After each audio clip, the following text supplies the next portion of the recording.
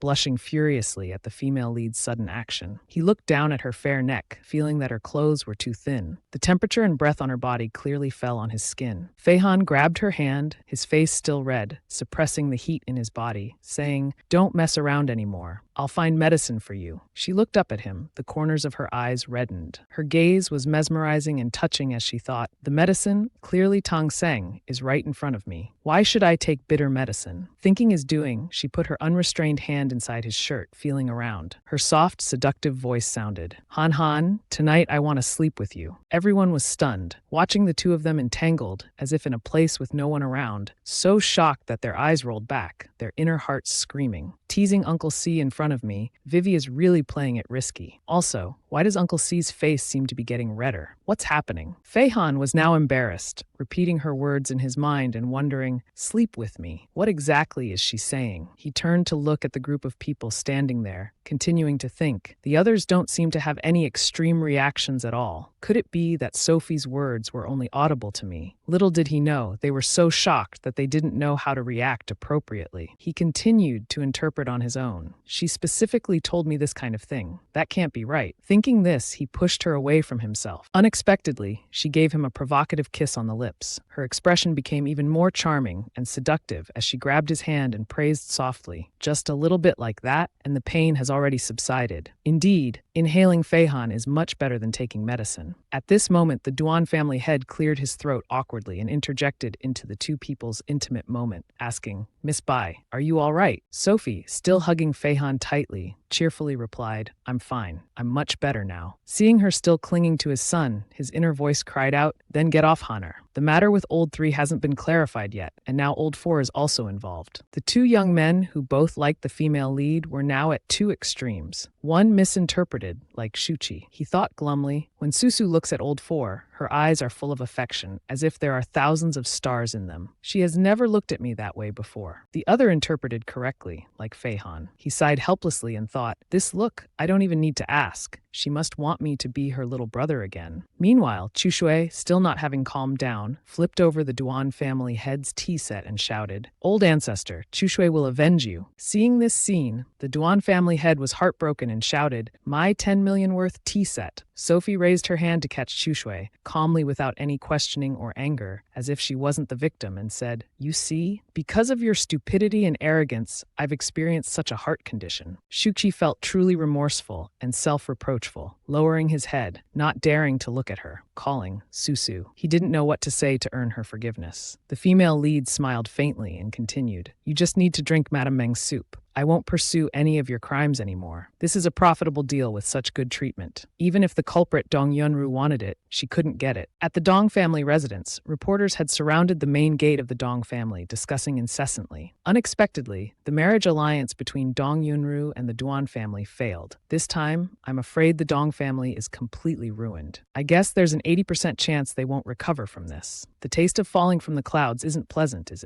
it? Today, I must intercept someone from the Dong family, especially that Miss Dong Yunru. Right now, any news related to her will immediately become a hot topic once released. Behind the crowd, Dong Yunru had already taken a taxi and sped past them. She pulled her hat down low and told the driver, "Please go faster. My train is about to leave. I need to get to the port immediately." The driver looked at her, completely covered from head to toe, thinking she might be a fugitive criminal. His expression showed some concern, but he didn't say anything. She pulled down her mask and bit her finger lightly. Her face showed panic and worry. Bai Suoi already knew that she was the one who harmed her 25 years ago. With her vengeful personality, she definitely wouldn't let her off. The Dong family had fallen, and Shuki wouldn't help her either. Now the only way to save her life was to go abroad to avoid the storm. She took out her phone to check the ship ticket, trying to calm her turbulent inner self. The ship she chose had over 800 passengers. Even if Bai Suoi knew her whereabouts, she probably wouldn't dare to do anything on such a large transport vehicle in front of so many watching eyes. As long as she got on the ship, freedom would be right before her eyes, away from the Dong family scandal. Bai Suoi wouldn't be able to do anything to her anymore.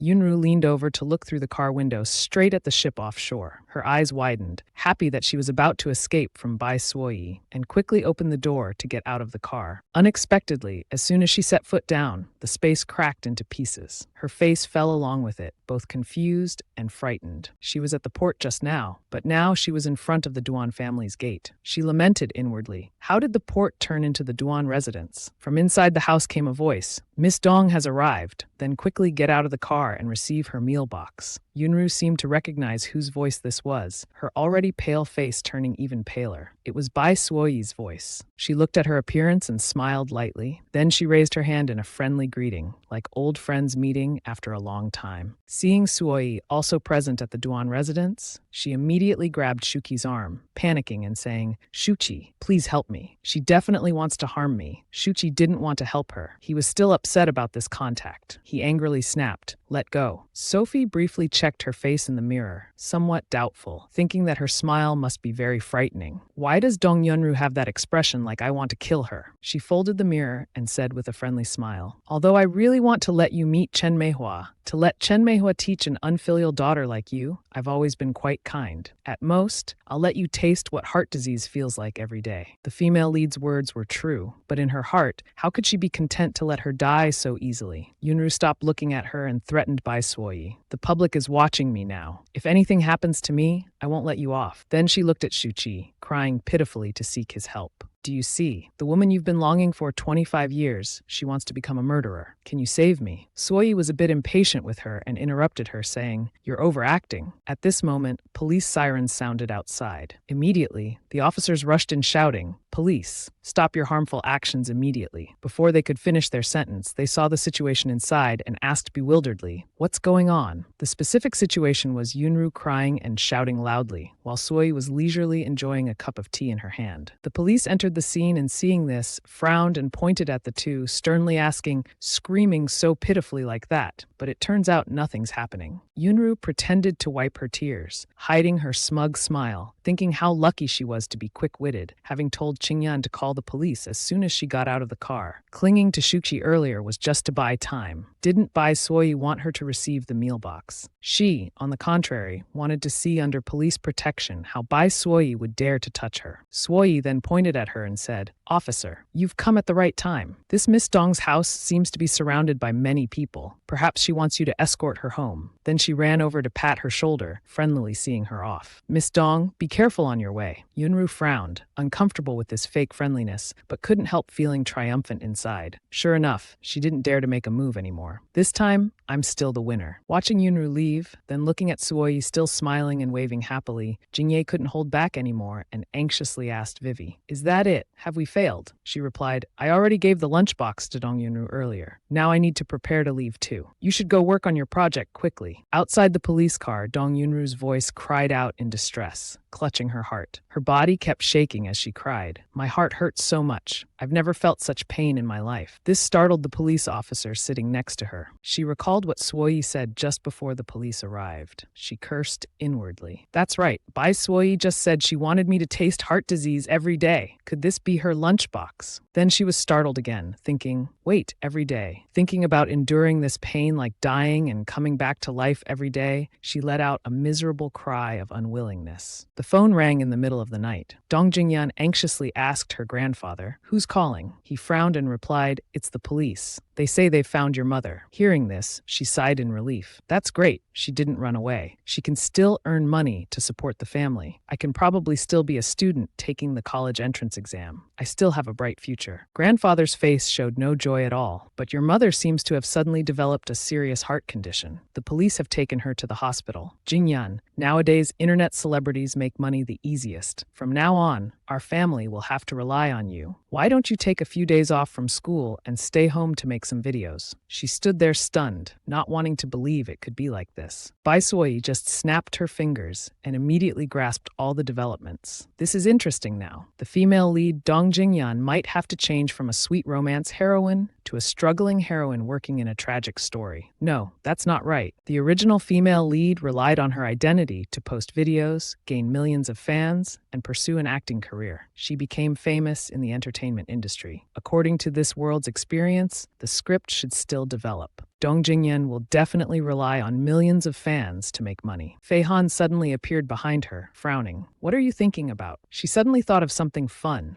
Han, do you think with this face of mine, if I make videos and live stream, I could steal Dong Jingyan's rice bowl? His heart suddenly raced at Suoyi's beauty. He turned away flustered, hiding his face. She panicked. "Am I very ugly? Are there too many ugly people online? Is it not suitable to show my face?" Hearing this, she let out a depressed, "Oh." Jingye was dumbfounded. "Uncle C, are you not fully awake? With Goddess Vivi's methods, the unlucky ones are those ugly people online." Suddenly, he remembered something. "That's right, Vivi. Last time you asked me if Uncle Sai could be your little brother. Is that offer still valid?" Suoyi glanced at him and replied, "It's working." Jingye's eyes sparkled as he looked at him. "Uncle C, Uncle?" Fei Han coldly interrupted. "Get lost and do your homework." He angrily scolded Uncle C. "You really don't know how to appreciate your blessings." He asked back, "Do you want this blessing? I can give it to you." Those sparkling eyes shifted their focus to Suoyi. "Vivi, I need you." "Uncle C, I don't want her. Can you look at me?" She indifferently rejected. "If you don't want to, then forget it. I'm quite selective about accepting little brothers." Jingye gritted his teeth. How hateful. "Uncle C, this is favoritism." Suoyi waved goodbye to the two of them. "My car is here. I'm leaving first." Just as she opened the car door, Tucci suddenly ran over. Sis. She turned her head and said, "Remember to drink the gift I gave you within 3 days. days. It's the best choice for both you and me. As soon as she finished speaking, she closed the car door and left. He bitterly looked at the medicine bottle in his hand. Exchanged 25 for this bottle. Old 4. Be careful, or you'll end up like me. Jingye worried for Uncle C. Actually, being the little brother of the boss, Bai Suoyi, isn't that bad. Your courage is small, but I'm not stupid. I don't want to see you end up like Uncle 3, suffering from loving someone without results. Uncle 3, you're wrong. I'm going back to do homework. Good night. After saying this, he also ran away. Only Fei Han was left alone. Bai Suoyi, everyone advises me to stay away from you. Everyone says we're impossible. His bracelet suddenly lit up. Something unexpectedly appeared and attacked, catching him off guard. Back at the Bai family home, Suoyi let out a sigh of relief, finally back home. Suddenly, a strange thing appeared out of nowhere, breaking through her room's window. She panicked when she recognized Fei Han. Han, why did you come here? His face was gloomy. This flying spiritual energy is problematic, not due to drunkenness. I called by Suoyi's name, not because I came to find her. Suoyi couldn't understand what he was saying at all. Are you saying my flying carpet has a problem? It forcibly brought you here. She picked up the carpet to examine it. This is impossible. The flying carpet, although not intelligent, is highly obedient. If you didn't tell it to bring you, how could it have brought you here? Shuijue shouted a few times. This old ancestor must have called her name at night. That tattered carpet overheard it. Don't ask me. Shui Bao is always right. Although Fei Han couldn't understand, he still felt that Mouse wasn't saying anything good about him. He sighed. Knowing he couldn't avoid it, he awkwardly explained, I forgot to say goodnight to you, so I called your name. The mouse gaped. Such a manly man being so cheesy. After a while, Suoyi didn't say anything. He thought to himself, she's not saying anything. She must have figured it out. I should go home first. Good night. Suddenly, she smiled sweetly. Then I wish you a good night's sleep too. Leave through the window. I'll tell my flying spiritual energy to wait and take you back. Fei Han followed her words. Although he felt calling a car would be fine, but since she had already spoken, Suoyi's eyes followed that person. He is Duan Fei Han from the original story, a workaholic, cold and useless person. I must be overthinking it. Old ancestor, what are you thinking about? Shuijue suddenly remembered something. That's right. Did you see Lu Man when you came in just now? It seems she's been discharged from the hospital. She cheerfully replied, she hasn't come back yet. A green prairie is about to grow on top of her head. That nominal foster father of mine is also a fool. If he hadn't done something useless and insisted on persuading Lu Man to stay in the hospital for a few more days, I'm afraid she wouldn't have become suspicious so quickly. Just don't know when Lu Man finds out that Bai Yin, for money, helped her father have an affair and deceived her together, will she be angry to death. The phone rang. She answered without hesitation. The voice on the other end said, Hello, Suoyi. This is Aunt. Are you free tomorrow after school? She replied, probably yes. Is something the matter, Aunt? Yang Shui smiled and said, It's like this. I have a friend who runs a beauty salon and is very interested in your beauty products, so she asked me to see if we could cooperate. What do you think? If you're interested, we can go there tomorrow to take a look. You can talk to her directly and see. Suoyi agreed comfortably. All right, of course, that's not a problem. She rejoiced inwardly. Another way to earn spirit medicine has appeared. The next day, the two met. On the way, they chatted together. Aunt, the location where your friend opened this beauty salon is not bad. It's in the city center. Shuhui introduced a few things. This shop was opened by a good friend of mine. Her name is Zhang Ling, widowed early, now a wealthy woman. Later, you don't need to be formal with her. That person was already waiting. She was delighted when she saw them. Xiaohui, you're here. Come, sit down quickly. When she looked at Suoyi, she exclaimed in surprise, Is this the granddaughter who gave you the beauty products that you mentioned? What a beautiful girl. Suoyi replied brightly, Thank you for the compliment. A young man opened the door and brought in water. He patted her head. Ling, is this your friend? Suspicion suddenly arose in Suoyi's heart. Aren't these two's gestures a bit too intimate? Moreover, Shuhui interrupted Suoyi's train of thought. I forgot to tell you. This is Aunt Zhang's young boyfriend, Zhao Zi. He used to go to school with Aunt Zhang's son. Didn't expect he'd be at the shop today. You all chat? I'll step out first, he said and left. She watched him leave. Is this the modest life of the wealthy? As long as you have money for good maintenance, boyfriends now might not even be born yet. This applies to all rich people, whether male or female. Zhang Ling spoke embarrassedly. Sorry, Xiaozi is still young. His love is quite passionate. Don't mind us. Vivi, don't think I'm an old cow eating young grass. I've been a widow since early on. In middle age, my son went abroad to study. If it weren't for Xiaozi taking care of me during this time, I might not have been able to cope. Suoyi replied, Aunt Zhang, it's nothing. As long as the man is single and the woman is single, Even if there's a bit of an age gap, there's no problem at all. In front of the 5,000-year-old ancestor, age differences are all ephemeral. Thank you for understanding. Then she went to the main topic. So, shall we continue with our main business? Vivi Xiaohui has become so young and beautiful now. Is it really because of what you did, Vivi? The effect is both good and fast. But don't be beautiful as a flower today, and then become an old lady in a few days. Suoyi replied briefly, if Aunt Zhang doesn't believe us, we don't need you anymore. I don't lack patience, nor do I lack business partners. Zhang Ling wondered what was wrong with this girl. She just had a little doubt in her heart and asked one question. This attitude is too bad. So Vivi, how do you plan to cooperate and share? She frankly stated the conditions. I'll give you 5 beauty pills each month. Buyers must pay in cash and also exchange for spiritual medicines worth over 2 million in the market. The spiritual medicines belong to me. Other income is split 70% for me, 30% for you. Zhang Ling stood up angrily. Absurd. Miss Bai, I know you want to make money, but your sharing ratio and price regulations are a bit excessive. I put in the effort and only get 30%. Suoyi calmly replied to Aunt Zhang, I know the business of your beauty salon isn't doing well. You're urgently seeking my beauty pills to help revive your business. But have you ever thought why your salon, located in the city center, is performing so poorly? No, Shui fearfully thought of supernatural matters. Could it be ghosts? Her voice became serious. The dead are like extinguished lamps. There are no ghosts in this world. It's just that a basin of clean water, if you pour half a cup of dirty water in, the whole basin will become dirty. People are the same. Zhang Ling's face turned pale. You mean in my beauty salon there are unclean people? Suoyi didn't answer that question but hinted. Aunt Zhang, I'm just giving you a reminder. Be careful of those close to you recently. Don't go out. Xiao Situ was in the room dialing his phone. Suddenly, blood started flowing from his 2 hands. Suoyi left that beauty salon. The warnings that needed to be given have been given. This friend of uncle's isn't bad by nature. Whether she can escape or not depends on if she believes me. But even if an old cow eats young grass, it should eat better grass. For example, a car horn sounded. The person in the car was Fei Han. She couldn't help but exclaim, young grass. She thought to herself, right? If you want to find young grass, you should find someone like Duan Fei Han, handsome, with good temperament, and also has spiritual energy and luck. Why look for a murderous criminal? He curiously asked. I'm young grass, so what are you? She poked his cheek with her hand. I certainly can't be an old cow. I'm the ancient ancestor. Han, why did you come here? Duan Jingye told me you were here.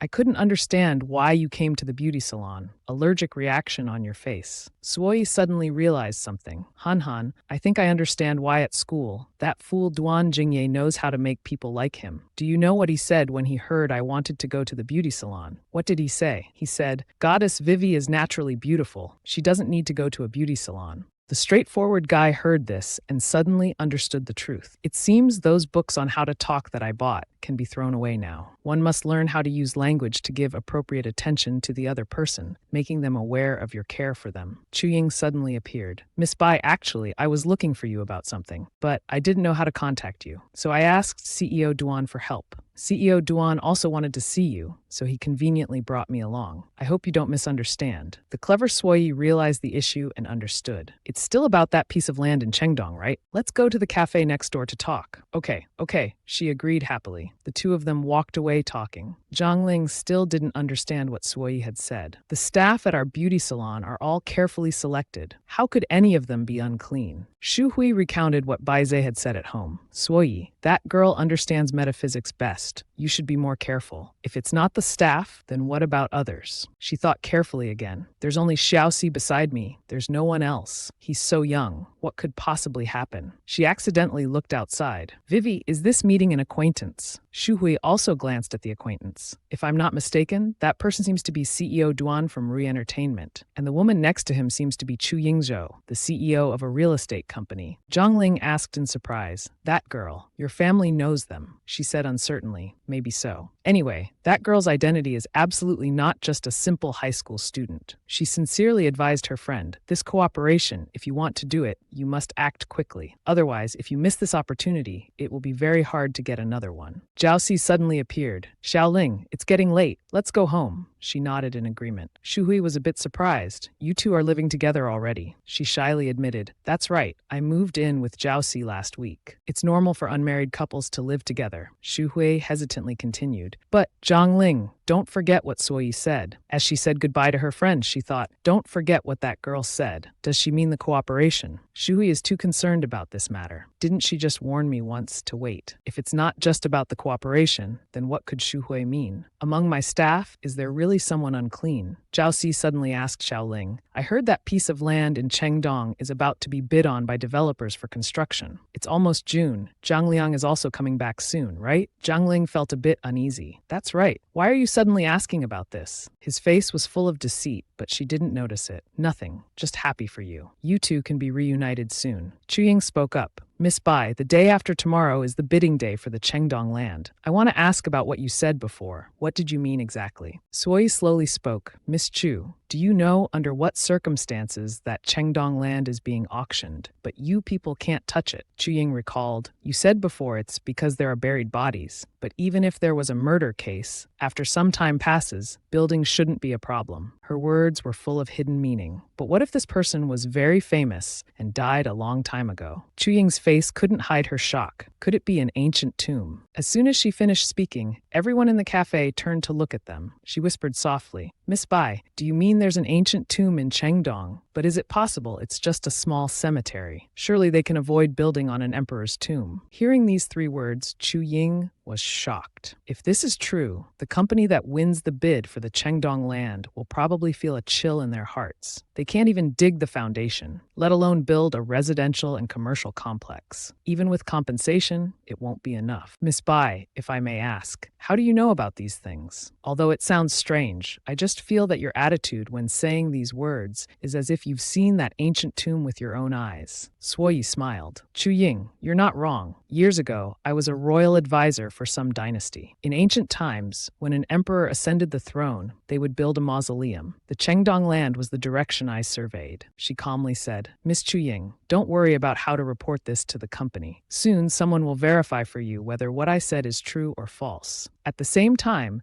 Zhang Ling was cooking at home when she suddenly heard a phone ring, so she called out, Xiao Si, your phone is ringing. Xiao Si was showering and couldn't hear. I'll check who it is for him. As soon as she looked at the screen, Zhang Ling's expression changed. It was a message from Yo-Yo. Liang Ji, are you studying abroad in country M now? I have something to ask of you. Can I trouble you to help me buy a new bag model that's just been released? It's only available in country M right now. Zhang Ling was shocked to her core. Liang Jie, Yo-Yo Mei. Zhang Liang has a sister also named Huang Yu. They used to call each other like that before. But now the key issue is, why is Zhang Liang's WeChat logged in on Zhao Si's phone? Usually using my son's WeChat to contact me. Who is it really? Zhang Ling fearfully speculated. So Liang and them, as soon as they went abroad, said they were involved in a secret project. Since then, we mother and son haven't been in contact. Miss Bai today told me to be careful. Don't sit on a plane with the person next to me, clearly hinting that Zhao Si is problematic. Damn it, why didn't I believe her then? The sound of the door opening startled her. Not good. Zhao Si slowly walked out, still unaware that he had been exposed. Zhang Ling tried to stay calm. You're done showering. Your phone rang earlier. I was wondering if I should bring it to you. Hurry and dry your hair. It's almost dinner time. He cheerfully agreed. Okay. As soon as he turned away, she thought, it seems he doesn't suspect anything. I must seize the time to ask Miss Bai for help. If she could predict this, then she must also be able to save me in times of danger. Suddenly, a cold, sharp blade was pressed against Zhang Ling's face. She trembled, trying to avoid it. Xiao Si, why are you holding a knife? Want to eat fruit? We're about to have dinner. Don't eat too much. At this point, he no longer wanted to hide and revealed his true face. Xiaoling, stop pretending. Your acting skills aren't good at all. A person's body language doesn't lie. Every movement of yours is telling me that you are afraid of me. You've indeed discovered something. Looks like I'll have to send you to reunite with your son first. Help. Zhang Ling panicked and turned to run. Zhao Si fiercely chased after her with the knife. Suddenly, a strange magic bound his feet, causing him to trip and fall. Ghost. Something's wrapped around me. As soon as she ran to the door, police were already waiting in ambush. Don't move. We just received a report saying there's a murderer here. Please cooperate with our investigation. She had luckily escaped danger. A message was sent at just the right moment. I called the police 10 minutes ago. So if you want to cooperate now, it's an 80-20 split. No need to thank me. Signed, your great-grandmother. Zhang Ling, though reluctant to believe, had to believe. This time she'd met a real fairy, and that evil guy got what he deserved. Chushe also caught wind of this incident, that Zhangling ancestor has been through a lot. Afterwards, she still had the mood to cooperate and open a fortune-telling house with you. Her husband is gone. Her son is also gone. If I were her, I'd be crying and wailing to the heavens now. So Wen spoke up. The dead can't come back to life. The living must continue living. Relatives pass away, careers and money are unclear. As long as Zhangling isn't confused, she'll understand what urgent problem she needs to solve right now. After interrogation, things became clear. After breaking up, Zhao Xi's ex-girlfriend and Zhangling's son, Zhang Liang, started dating. The two arranged to study abroad together. Feeling betrayed, Zhao Xi angrily murdered both of them on the day they were to leave for studies. Zhangling was unaware of anything at that time. Son, when you get off the plane and finish enrollment procedures, remember to call Mom. After disposing of the bodies, Zhao Xi used their phones to continue contacting friends, creating the illusion of participating in a confidential project. Then he sought out Zhang Ling with a twisted desire for revenge. Zhang Liang dared to sleep with my woman, so I'll do his mother. Realizing she had been living with the murderer of her son for months, Zhang Ling broke down crying at the police station. Yang Shuhui, upon learning this, feared she might not think clearly and rushed to the station immediately. She stayed by her side, comforting her. Ling Ling, don't be too sad. I'll take you home. You should rest well during this time. As for the cooperation to open a beauty salon with my granddaughter, let's forget about it. I'll inform her another day. Zhang Ling responded decisively. No, I must cooperate. I have no family left now.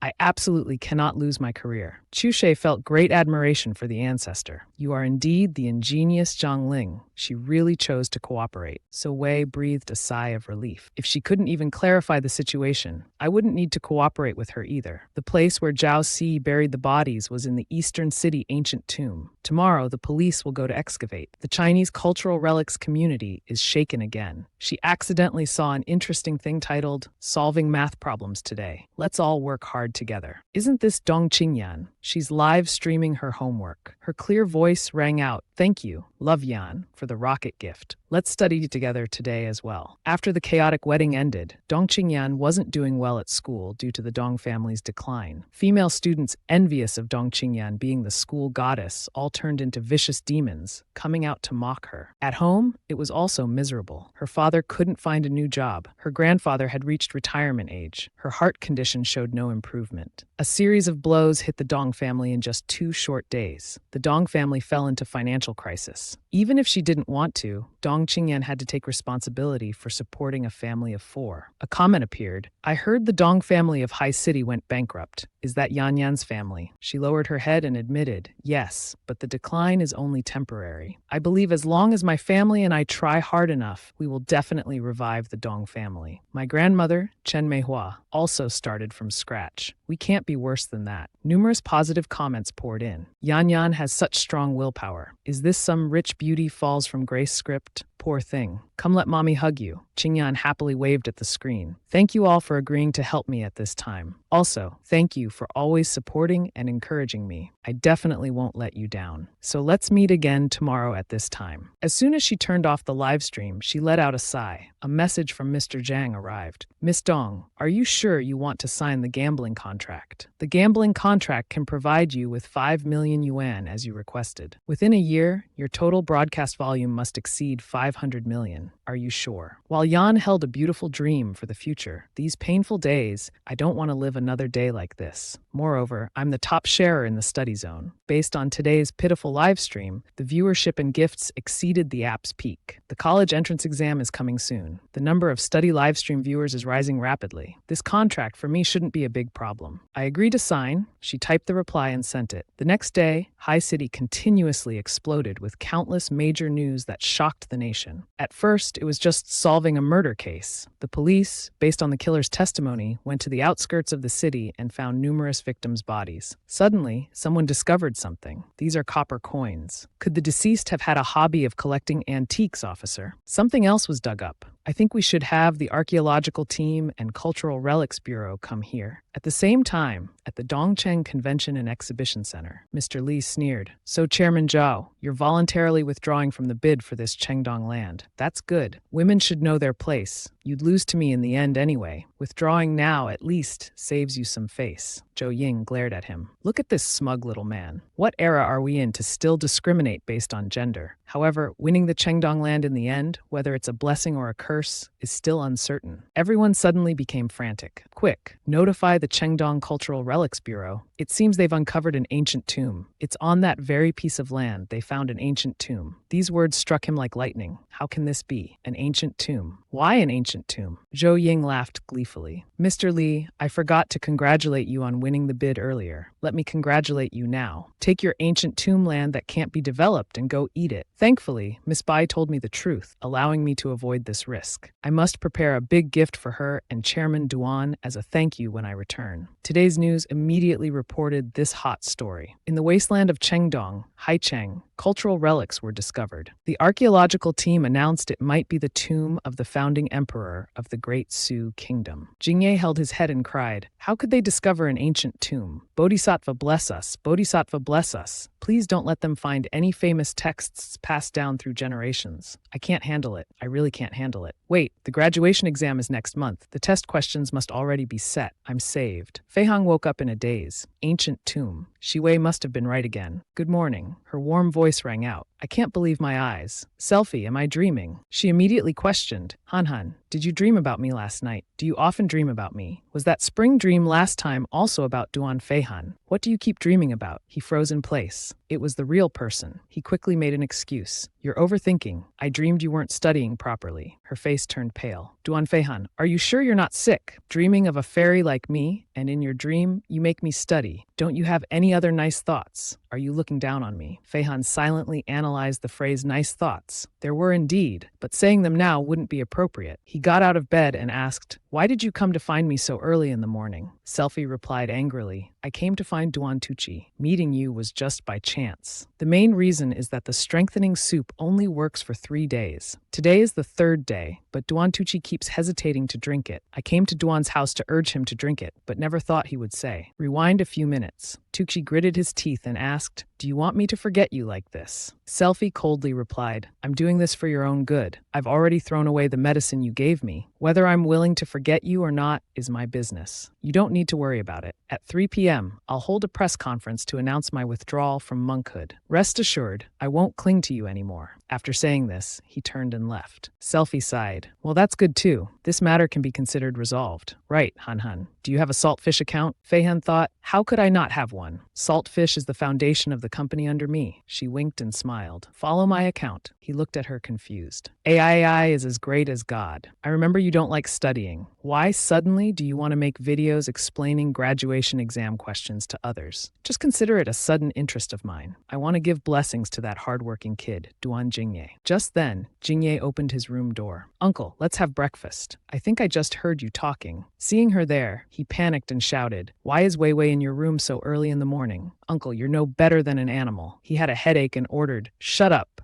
Selfie spoke up to explain, I just arrived this morning. Duan's house probably didn't notice. How about treating me to breakfast? Right? I recommended a study account. Remember to check it out. He vaguely searched for it. AI is as great as God. It only posted one video titled Graduation Exam Prep Center, Pig Function. After watching my video, you'll understand this is a newcomer who just started posting. Who gave you the courage to talk like that? Are you really not going to get kicked out? Soon after, he changed his attitude. Wait, this guy's teaching method seems really easier to understand. So this is how you solve this type of problem they teach at school. I think I get it now. What kind of miraculous teacher is this? Wei, I suddenly feel like my math is saved. Selfie chuckled inwardly. Silly kid, the title of my video isn't just boasting. It's confidence from having been a teacher to kings and a promise to you all. After receiving a notification, your video has received reports from multiple users. After verification, we have temporarily removed your video. Click to see details of the report reasons. Selfie couldn't help but wonder, what's going on? My old self just went to school to study, and as soon as I got back and made a teaching video, I worked hard on it. It's already been reported and taken down. This is an educational video. In response to Chu She's inquiry, the reporter said, the title of your video is related to insulting students' character. This made Selfie even more bewildered. Are students nowadays all such snowflakes? Shui nodded slightly and suggested, how about changing the title and trying again? She immediately rejected it. No, I don't think that's the issue. We're heading in the wrong direction. direction. Look, Selfie then showed the top comments. While the account Bravely Conquer the World was enthusiastically encouraging, miraculous teacher, why did you delete the video? Is it because of too few followers? All new video creators start like this. Don't be discouraged. The account July's Tale made a suggestion. Miraculous teacher, if you don't mind, you can open likes. I'll send you gifts. Please, teacher, you must continue making videos. And there's adorable upright expressing great concern. You're scaring the little one to tears, teacher. You absolutely must not delete the video. Through these comments, Selfie could easily conclude, most students are still very eager to learn. As long as they seriously watch the video content, they'll understand the value of my video. Reporting me only harms them and doesn't benefit them. Shui immediately understood the problem upon hearing this and came up with an idea. If it's not the viewers, could it be people in the same field? I'll secretly investigate their backstage. Hearing her next plan, all right, you go investigate. I need to go find a place to do a live stream. This made Chushui stop and ask, do you really want to do a live stream for them? These students are truly blessed. Indeed, they are lucky. In the past, this was a treatment only emperors could have. The first live stream by Selfie was carried out shortly after with the title, Host You Specially Care About, Everyone is as Great as God. Live stream has started. Come watch quickly. This announcement made Miracle extremely angry. Video gets taken down and you start a live stream. It's because of you good students who have so much free time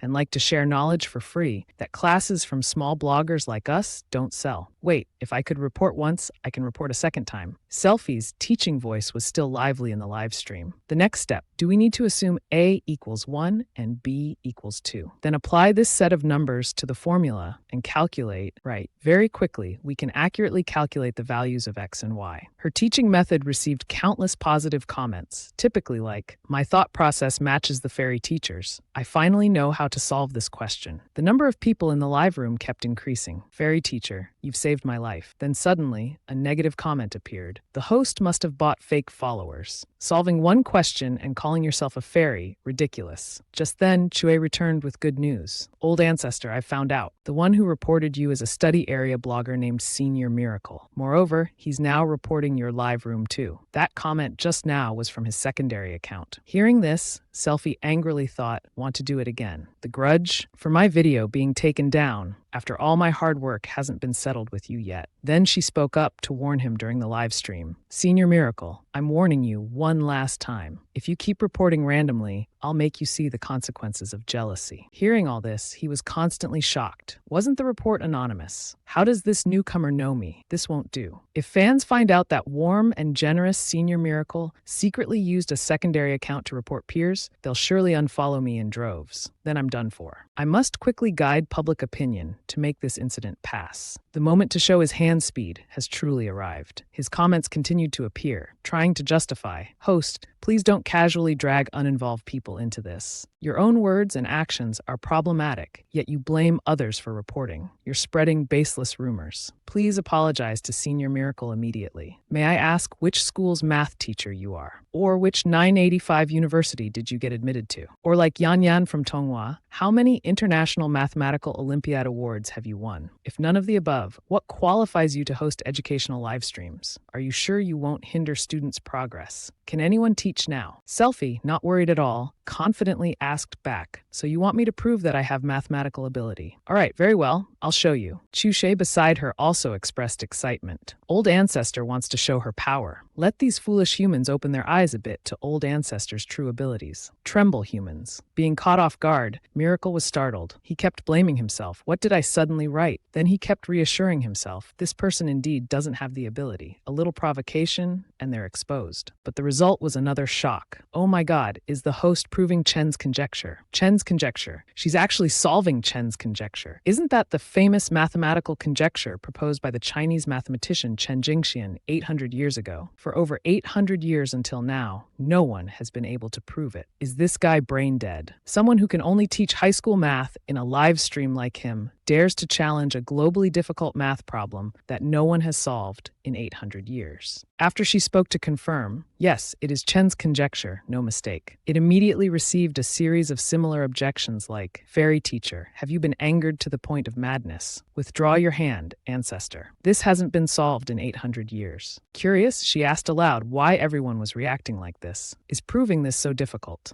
Selfie then kept silent, pondering for a moment. 800 years and no one could solve it. Are people that stupid? I remember when I threw out this conjecture, I just wanted to challenge Chen Jingxian and feel a bit superior. Then she scribbled with chalk for a while. Isn't this account a 10-star one? According to Fish Salt's rules, livestream hosts without 3,000 followers can't receive gifts. But what? It already has over 3,000 fans. Moreover, Shejinan's gift. Could it be the famous head of the mathematics department at Imperial University? Miracle didn't know that a few minutes ago, all students and teachers of the mathematics department at Imperial University had received a task to immediately follow an account on Fish Salt named "Everyone is as Great as God." Shijinan was extremely admiring. I originally just wanted to find a host to tutor my niece in my place. Unexpectedly, I can see a new solution like this. I hope the host hears the gift sound and can slow down a bit. There are still some parts I don't understand. When the notification sound was heard, user Xiejinan gifted the host 10 rockets and left a message. Host, could you prove it a bit slower? I'm having trouble keeping up with your pace. Servin replied with a cheerful attitude. Am I proving it too quickly? Isn't it just a glance and you understand? Basically, no need to stop and think. Chu Shui, standing right next to her, hurriedly reminded. Old ancestor, you think everyone's like you, living over 5,000 years, with such a smart brain. She quickly received a complaint in response. These younger generations are really a bit stupid. A series of following notifications stunned Selfie. User Han gifted the host a total of 30 spaceships. This made Chu Shui's eyes suddenly sparkle. Spaceships are 100,000 yuan each, gifted just like that. This must be 300,000 already, right? At the same time, Fei Han was watching the live stream while urgently making a phone call. Contact the PR department. Just tell them Mr. Chen's conjecture that has puzzled the world for over 800 years is about to be proven in a live stream on our platform. Also, remember to deal with the person who reported Miracle School a bit. At this point, the live stream was showing over 200,000 viewers and thousands of admiring comments. Selfie was still diligently explaining. The proof is similar to the digit conjecture being established. Senior Miracle, may I ask if I can change my status to record math teaching videos now? He then read comments that specifically mentioned him. Senior Miracle, I was about to forget myself. Although I don't know who the troublemaker is, why did you provoke the fairy teacher? This made him even more furious. No way. After the big shot specifically named the main account, there's already a large-scale fan loss phenomenon. In private messages, quite a few people were also cursing at him. He was trying to find a way to distance himself. Otherwise, the account he had worked so hard on for so long would be completely ruined. Then he hurriedly posted a praising comment. I just came online and I'm very confused. Everyone's as great as God. Hello, big shot. Have you misunderstood something? It wasn't me who reported. He was quickly attacked by netizens en masse, still pretending to be a passerby. Hey, Miracle Senior, come see the official management announcement. He quickly received the information. Announcement regarding the account. Miracle Senior, multiple malicious reports of teaching videos and similar accounts. As follows. Video recommendations suspended for half a year as a warning. At this point, Miracle could only lament ruefully. It's over, completely over. My account is completely ruined. To Chu Shui's surprise, Miracle Senior is actually a repeat offender, even making the platform's official management take action personally. Selfie half-jokingly spoke up.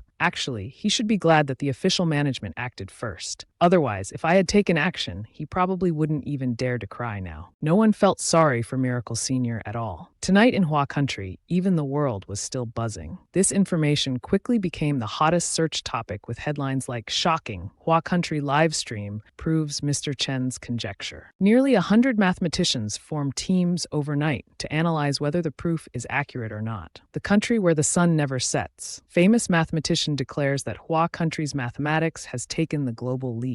A comment receiving thousands of responses was from Shi Jinan, stating, "To clarify a bit, the gift giver in this streamer's live stream room was indeed me. My initial assessment of this host's mathematical level is absolutely no lower than mine." Another reader quickly explained further. Professor Xie Jinan was once the leader of the T-21 rocket calculation team, the strongest person who could be ranked in the top 10 of Hua Country's mathematics world. He says that host's math level is above his, so what kind of genius is this? a true genius expert. Although we don't know if the proof is successful or not, that host is one of us from Hua country. After reading the news, Yunru said in a sad voice, I'm saying, do we really have to buy a house and car? I saw the news tonight. It said something about salted fish. A genius teacher appeared in the study area. What if Qingyan's fans run over to that expert's side? Can we still win the bet agreement then? We might have to pay compensation. Dong Qingyan's father firmly insisted, we must change houses. This shabby house is so small, we need to move to a bigger one. It's all because you're useless, not marrying Duan Tuchi. Faced with the two's argument, Qingyan replied calmly, Dad, Mom, stop arguing. Let's just buy our house. We've heard about that expert too. He proved Mr. Chen's explanation or something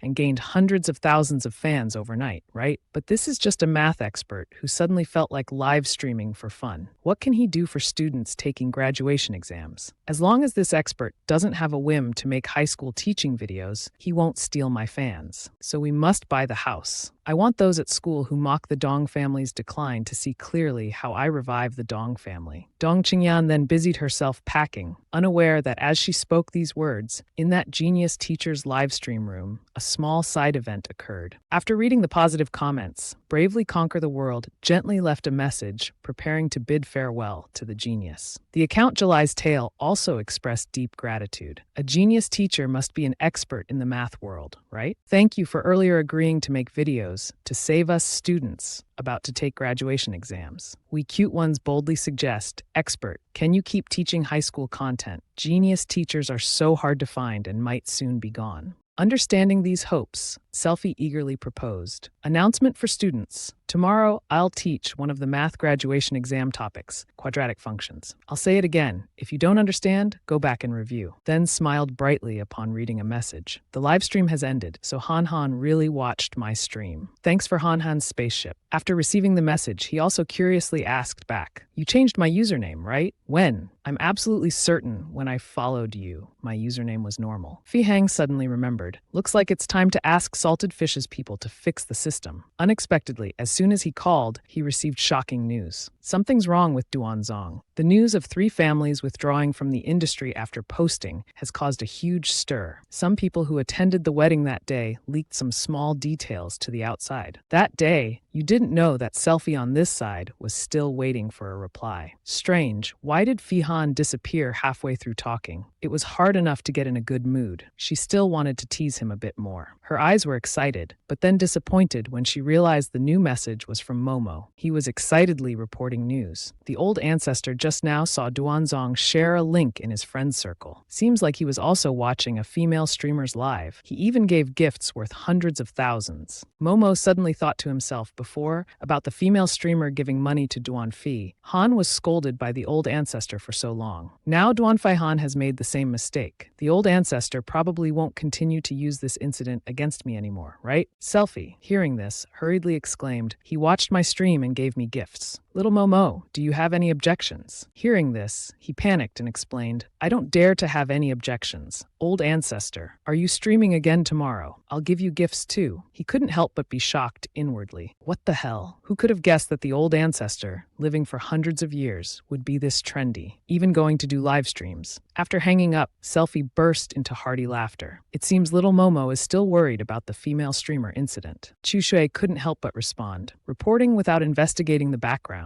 How foolish. She suddenly froze when she received a message from Meat Tang. Take a day off tomorrow, don't go to school. Something came up, I'll handle it. This gave Shu Wei a premonition. It seems something is about to happen again. Although Duanfi Han had given a warning, Bai Shu Wei silently questioned herself, not only going to school, but also skipping class to sneak out. If Han Han knew that I treated his concern like a passing breeze, he wouldn't be too happy, right? But it's also something that can't be helped. Who told so many people to want to meet me now? Last night after the live stream ended, first Zhang Ling called, saying that Zhao Wu was arrested affecting the business of Shenxi Institute, begging Bai Shu Wei to find a way to help. Money is not an issue. Then Baize called with tears in his eyes, saying his master has been spamming messages every day, crying and saying he wants to meet to discuss ways to help him succeed in the realm of qi cultivation. The great Selfie had to reluctantly agree. All right, let's meet at Shenxi Institute tomorrow. I'll solve both issues at once. After hanging up, she fell into deep thought. The matter at Shenxi Institute is easy to handle. Just set up a spirit gathering formation for Zhangling to expel the evil qi. But Baize's master's issue is a bit tricky. After meeting, Shu Wei took the initiative to speak. You two are Baize's junior and master, right? The two of them certainly continued without saying a word about their purpose for coming. Are you just going to sit there staring at me blankly? She felt a bit disappointed inside, not even stating their purpose. What exactly did they want to discuss? The two of them also silently realized. She could mention Baize's name. Could it be her, an immortal? How could a great expert be such a young girl? Then they hurriedly answered in unison. We beg the great expert to pass on the secrets of entering qi cultivation. We beg the great expert to guide us in sword flying. Seeing their eagerness, Selfie frankly inquired, generous assistance is not my style. May I ask what benefits the Qingshuan sect can offer me? He answered without hesitation. Our Qingshuan sect has many spiritual medicines. We can also add you to the Immortal Cultivation Group chat. She felt somewhat satisfied inside. Knowing to offer benefits, this old man knows how to please people. In the Immortal Cultivation Group, there's a chance to get information about spiritual medicines everywhere, and that might not be bad. Shu Wei quickly nodded in agreement. All right, I'll tell Baize to pass on the technique to you when I get back. As for the young lady, during qi cultivation, there's no sword flying. You might suffer from oxygen deprivation at high altitudes. It's better to take a plane. Baize's junior sister looked confused. Great expert, do you mean that when I enter the qi cultivation stage, you will guide me then? In that case, I'll come back then. Qingshuan's heart swelled with pride. I usually say, the most important thing in immortal cultivation is thick skin. When you meet a big tree, you must hug it to leech off its aura. Old Seven said this truly grasps the essence of my teachings. Then he didn't forget to make a suggestion. Senior, if that's the case, I won't trouble you further. Just then, Zhangling called out loudly, Fairy VV, I've prepared the materials for setting up the spirit formation. Unexpectedly, Qingshuan came up with a suggestion. We won't trouble the senior to set up the spirit formation. My disciple and I will stay beside you to protect you while you work. Baize's junior sister had already guessed their intention in her heart. Master's face is too thick. Doesn't he just want to stay and see what kind of spirit formation the expert can set up? Selfie quickly replied, All right, I'll go over there now. As for you who want to watch, go ahead. Just don't get in the way later. The master and disciple cheered happily. The expert is amazing. Master, tone it down a bit. It's unbearable to watch. She immediately ordered. Right here, everyone step back 2 meters. Spirit gathering formation, activate. They observed and couldn't help but praise. It seems there's really some kind of aura. I feel like both body and mind are relaxed. This formation is so powerful. Cultivating in this spirit gathering formation for 1 day is equivalent to cultivating on Qingshuan Mountain for a month. After finishing, Selfie thoughtfully instructed, I've set up a small spirit gathering formation, so the regular guests of the meditation hall will be surrounded by spiritual energy, which has excellent whitening and rejuvenating effects. Starting today, renovate the meditation hall and promote it to the upper class. Zhangling immediately replied, I understand. Shu Hui becoming younger is the best advertisement.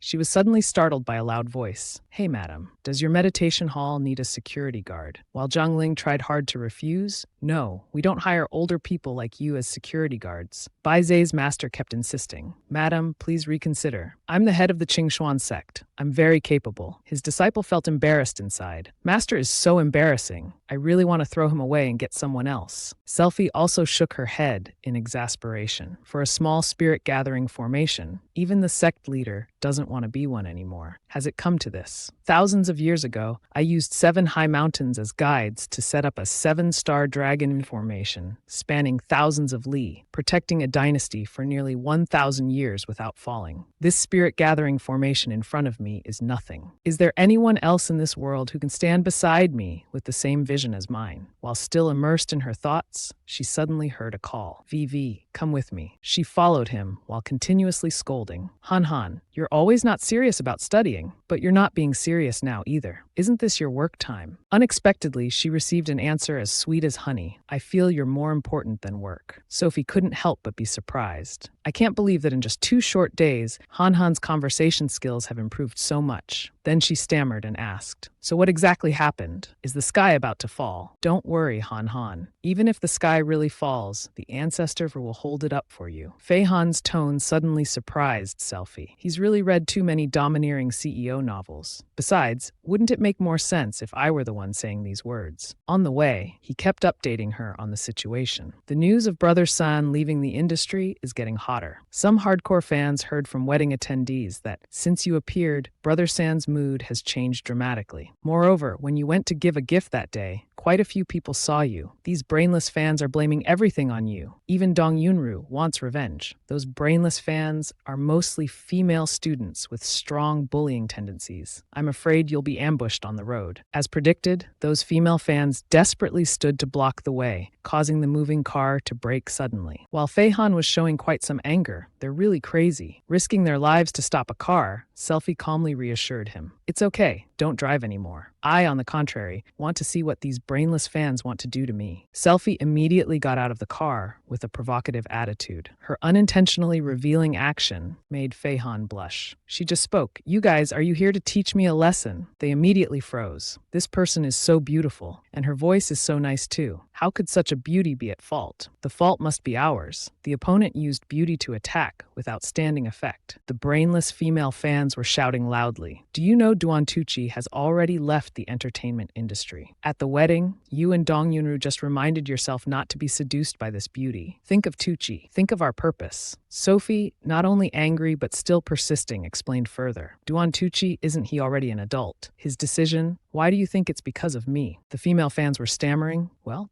but a fan in the group who spoke quickly was cut off by her. "Don't be misled by others. Instead of having time to track and block my way like this, you'd better go home and study hard." After that, they couldn't say anything. They could only silently watch the car leave. Sophie still showed a smug expression, thinking, just a group of young girls, so easy to deal with. Yet, you gave a warning last night. Today, they even came specially. Fei Han shook his head slightly and provided more information. "These kids were just to make you let your guard down. However, I just received news. The fan carrying concentrated acid was caught while discussing with others. There's no need to worry anymore." Sophie heard this and teased. "In that case, poor Han Han failed to save the beauty. Does the ancestor need to comfort you a bit?" Fei Han's face clearly showed embarrassment, his mouth avoiding. "Miss Bai, Sophie is driving now. Don't disturb me." She continued to mock. "What are you afraid of? I'm here. I absolutely won't let you have a car accident. By the way, Han Han, was I beautiful just now?" Hearing this, his face immediately showed embarrassment. At this moment, Miss Shui also hurriedly announced, "Ancestor, someone named Qing Xuan has joined the Here Immortal Cultivation Group." Sophie also showed great excitement. This Qing Xuan acts quite fast. Then excitedly sent a quick message saying, "Your ancestor has joined the chat group." Immediately received many reply messages saying, "New member, post a picture and give red envelopes," making Qing Xuan quite angry. What are these people doing? Didn't I already tell them? This person is a top-level expert, knows how to set up spirit-gathering formations. Speaking so casually like this, won't the expert get angry and leave the group?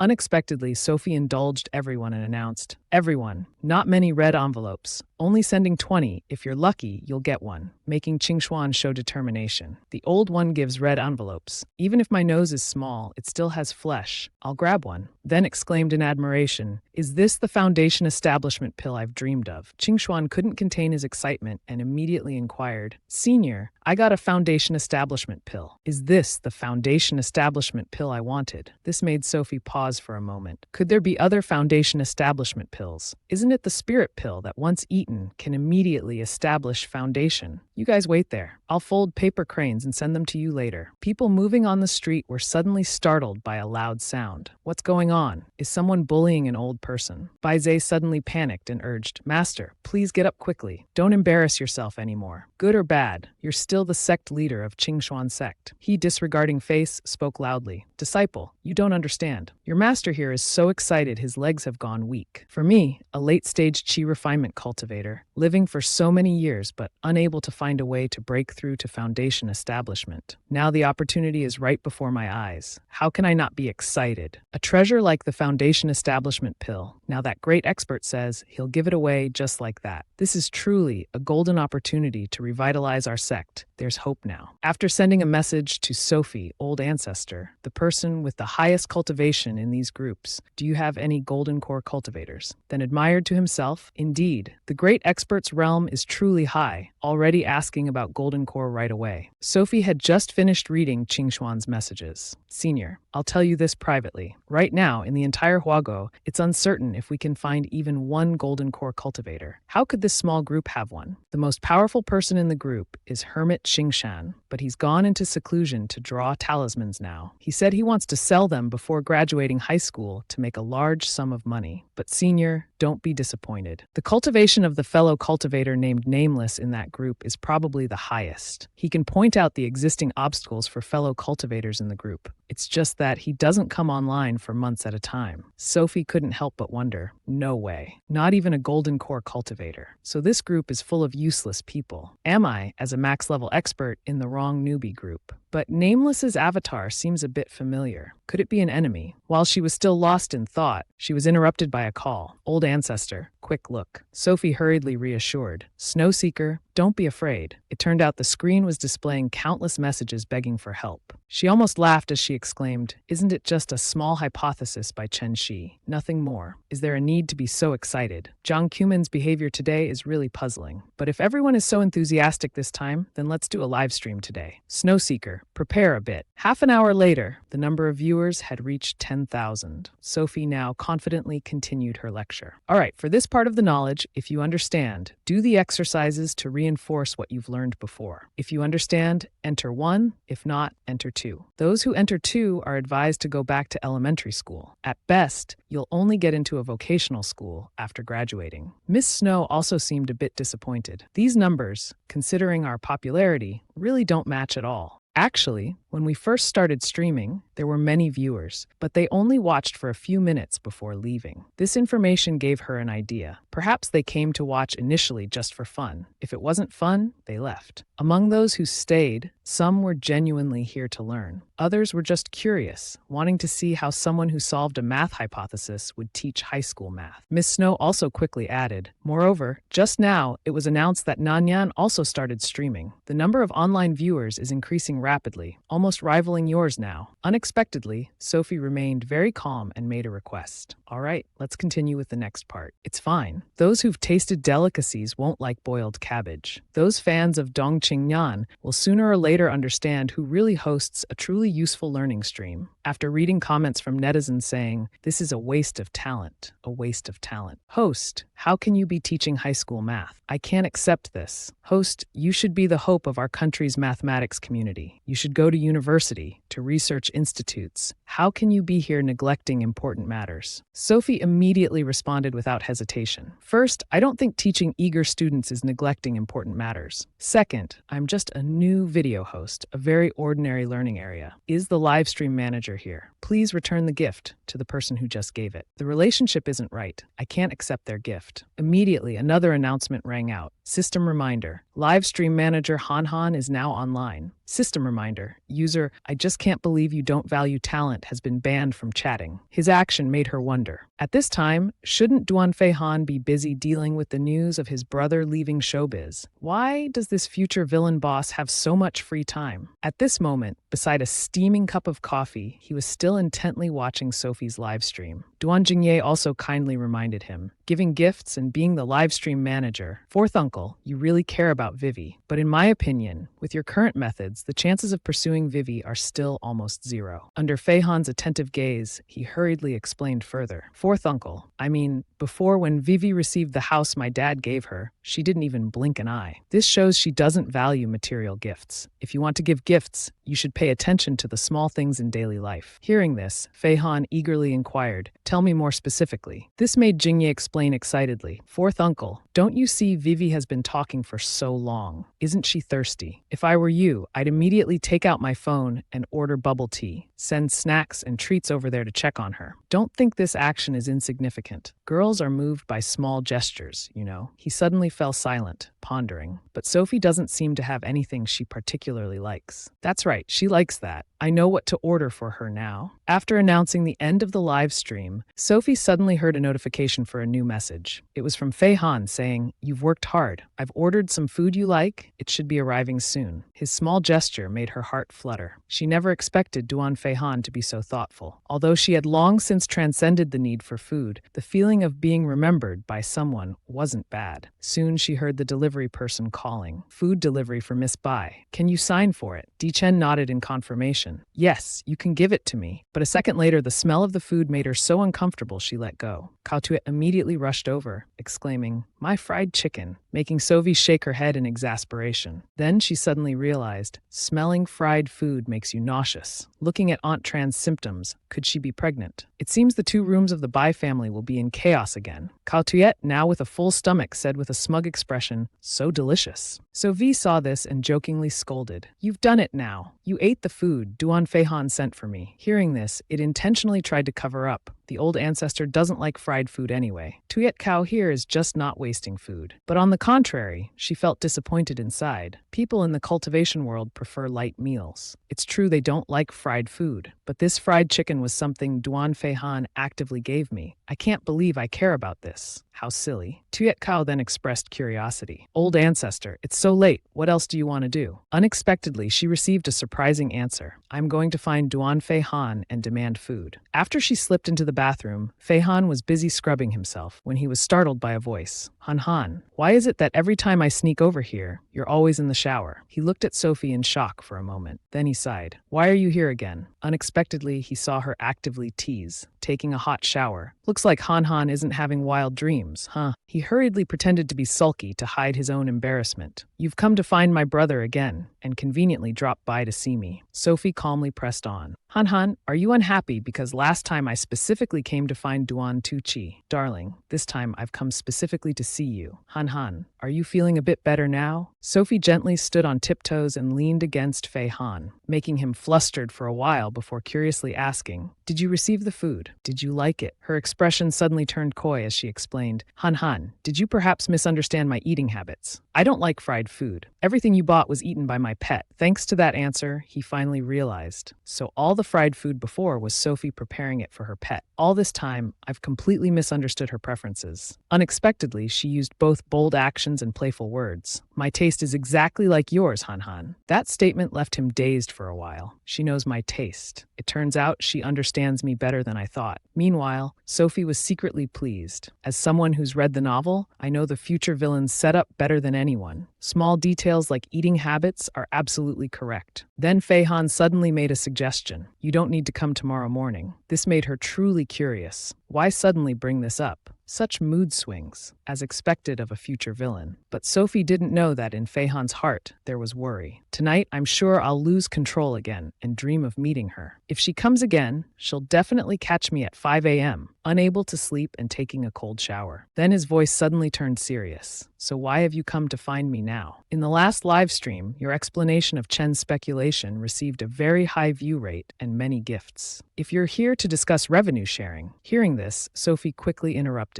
"Stop. Stop right there. Who's here to talk business with you? The fast food you gave me was eaten. Of course I'm here to demand new food from you." At this moment, she couldn't help but feel annoyed. Does this guy think he's meeting a client? True to his character setup, a cold workaholic. There's not a moment when he's not thinking about making money. Such a person dedicated to work, and yet not her own brother. Sophie didn't expect that in Fei Han's heart, a glimmer of hope was emerging. Coming to demand food if she didn't like eating. Why would she care so much? Could I understand this as being for me? Just as the thought ended, he eagerly made a suggestion. "Let me make tangyuan for you." This made her mood suddenly strangely joyful. "Han Han, you know how to make that." Fei Han nodded slightly, confirming, "Yes. When I was little, my parents often made it for me. It's just that later there was no more." Sophie, understanding that mood, spoke to comfort him. Death has never been the end. Forgetting is the real end. Meanwhile, he also tried to probe. So you always remember that person, not wanting to forget. Unexpectedly, she nodded without hesitation to confirm. That's right, I don't want to forget either. That naive answer made him feel upset inside. It's that moonlight again. As she took the hot bowl of tangyuan, Sophie kept praising, not bad taste. Han Han, if your company gets taken away in the future and you're kicked out of your home, go sell desserts at the street corner. I will come every day to support your business. Her casual remark made him sigh inwardly. Even if I become poorer, I won't end up wandering the streets selling desserts to make a living. Fei Han's eyes suddenly lit up. Confidently, he made a suggestion. If you like, come here every night. I'll leave the window open for you. Sophie suddenly stood still for a while in surprise. This future villain, when did he learn to please others like this? I was just joking around earlier. Moreover, coming every night to climb through a guy's window seems too much like a secret love affair. No, what am I thinking? Is Duan Fei Han trying to submit himself? Could it be that he's thought it through and is ready to be my brother? As soon as the thought ended, she quickly finished her dessert and said goodbye. Well, Han, see you later. Fei Han was also cheerful at this moment. You really agreed. Then he gazed affectionately at Sophie as she left. He kept nodding in agreement. Jingye was right. When dealing with Sophie, you need thick skin. As long as you don't feel embarrassed yourself, the one who will be embarrassed is the other person. Thinking of this, he immediately sent his beloved nephew a heartfelt thank you. The next morning at Yizhong Hanghua, as soon as Sophie entered, she heard discussions. Have you watched the video of TikToker Ham Yi that I sent you? You mean the expert who explains Chen's theorem? Of course I've seen it. I feel like her videos have some magic to them. There were many solutions I didn't understand before, but after listening, I can remember them clearly. Perhaps this is the magic of a good teacher, right? These positive reactions were not unexpected to her. Indeed, it's just as I thought. Today at school, many students are discussing my live stream. Students are the group that likes to share the most. As long as I keep live streaming and use the community to share my live stream room, it will eventually become popular among students. Sophie hadn't been pleased for long when she heard some unfriendly words. What fairy teacher are you all discussing? Isn't this overhyped? It was Shua Tintan continuing his attack. I watched his video this morning. I don't think there's anything special about it. His words quickly received a sharp reaction. Class monitor, you need to watch the live stream. The recorded video doesn't seem to have any effect. Tintan laughed and replied, What's the difference? Do you need to watch it live for it to work? Is there some mystery? Sophie calmly spoke up at this point. The difference is that you, class monitor, have violated rules. Hearing this, he immediately showed anger. What violation? Student Bai, what do you mean? Sophie then patiently explained. Because that fairy teacher doesn't allow video recording, the edited version you watched is pirated. Be careful, you might receive a court summons. Seeing Tin Tan still arguing, Student Bai, don't try to scare me. Online, there are pirated recordings everywhere. Sophie didn't hesitate to make a prediction. Who knows, you might be the first one to get caught. He suddenly felt uneasy. If the Duan family finds out I'm being sued for violation, grandfather might not let me come home at all. Indeed, nothing good comes from dealing with Bai Shu Wei. She observed his hasty actions while secretly laughing to herself. It's taking so long to delete. Looks like the class monitor saved quite a few videos. Then she suddenly called out to Duan Jingye, Are you disillusioned now? Hearing her question, he sadly explained, No, I'm just a little disappointed. Clearly, before we also attacked together those who stole secret videos. Let's just say I misjudged people before. Tin Tan quickly showed resentment towards Duan Jingye. What gives you the right to look at me like that? Clearly, Dad said, You're not as good as me in anything. What right do you have to be disappointed in me? Then he pretended to care and asked Jingye, Did Dad take you up the mountain to offer incense? Dad said recently the monk on Hongsan Mountain has some talismans for blessings to help pass the high school entrance exam smoothly. He's planning to buy 2 for you and me. That malicious statement seemed to be quite a big blow to Jingye's heart. Since last time, when Dad gave Sophie a house, I basically haven't been home again. He never mentioned any of these things. Indeed, he has never put his son, me, in his heart. His dejected reaction made Tinthan even more excited. That's right. Feel sad, miserable, and hurt, right? Even if you watch videos of that fairy teacher and study seriously, the son Dad values is still only me. Sophie suddenly spoke up, interrupting his thoughts. Student Shua, you keep mentioning Dad. People who don't know might think that a foster child like you has taken the Duan surname and returned to the Duan family. Tinthan confidently replied, Grandfather has agreed with me and Dad. If my high school entrance exam results are good, at least better than Jingye's, they'll let me return to the Duan family. Grandfather's words can't be taken lightly. My return is just a matter of time. Ignoring Tinthan's arrogant words, Sophie continued to encourage. Duan Jingye, pay attention to the teacher's lecture. I have high high expectations for you. Unexpectedly, he kindly reminded VV, what did you mean by that just now? You're not planning to trick Shua Tinthan, are you? Although I hate him, the college entrance exam is very important for a student. Hearing this, she quickly reassured, don't worry, I'm very lenient towards candidates. Otherwise, he and Bai Momo wouldn't be able to prance around in front of me for so long. But just because I'm not doing anything doesn't mean he won't encounter any problems himself. After all, a black mark between the eyebrows is an omen of great misfortune. Jingye's father, after returning home, let out a helpless sigh. Then he kept asking himself, how did things turn out like this? The thing is, a few hours ago he had made a request. Hang Sun Monk, I came to ask for 2 safety talismans to help pass the high school entrance exam smoothly. This made the monk look very surprised. 2 is unfortunate. I only have 1 jade talisman in my hand now. He felt deeply aggrieved inside. It's all because of those mortals in the kitchen. They absolutely refused to give me any explanation about the fruit. Only a little cucumber juice, which is basically not enough to meet the demand. Old Master Duan's face showed a hint of disappointment. He still tried to inquire. Only 1 left. But I have 2 sons. Though he didn't show it, he always secretly acknowledged. Although this Jingye kid is unlikable, he's still my son after all. If he does well in the exam, I can be proud too. The Hangsan monk then spoke up urging, Mr. Duan, do you still want to buy it or not? This jade talisman of mine, 500,000 is considered a reasonable price. If you don't buy it, there are still many people queuing behind. Hearing this, Jingye's father eagerly replied, buy,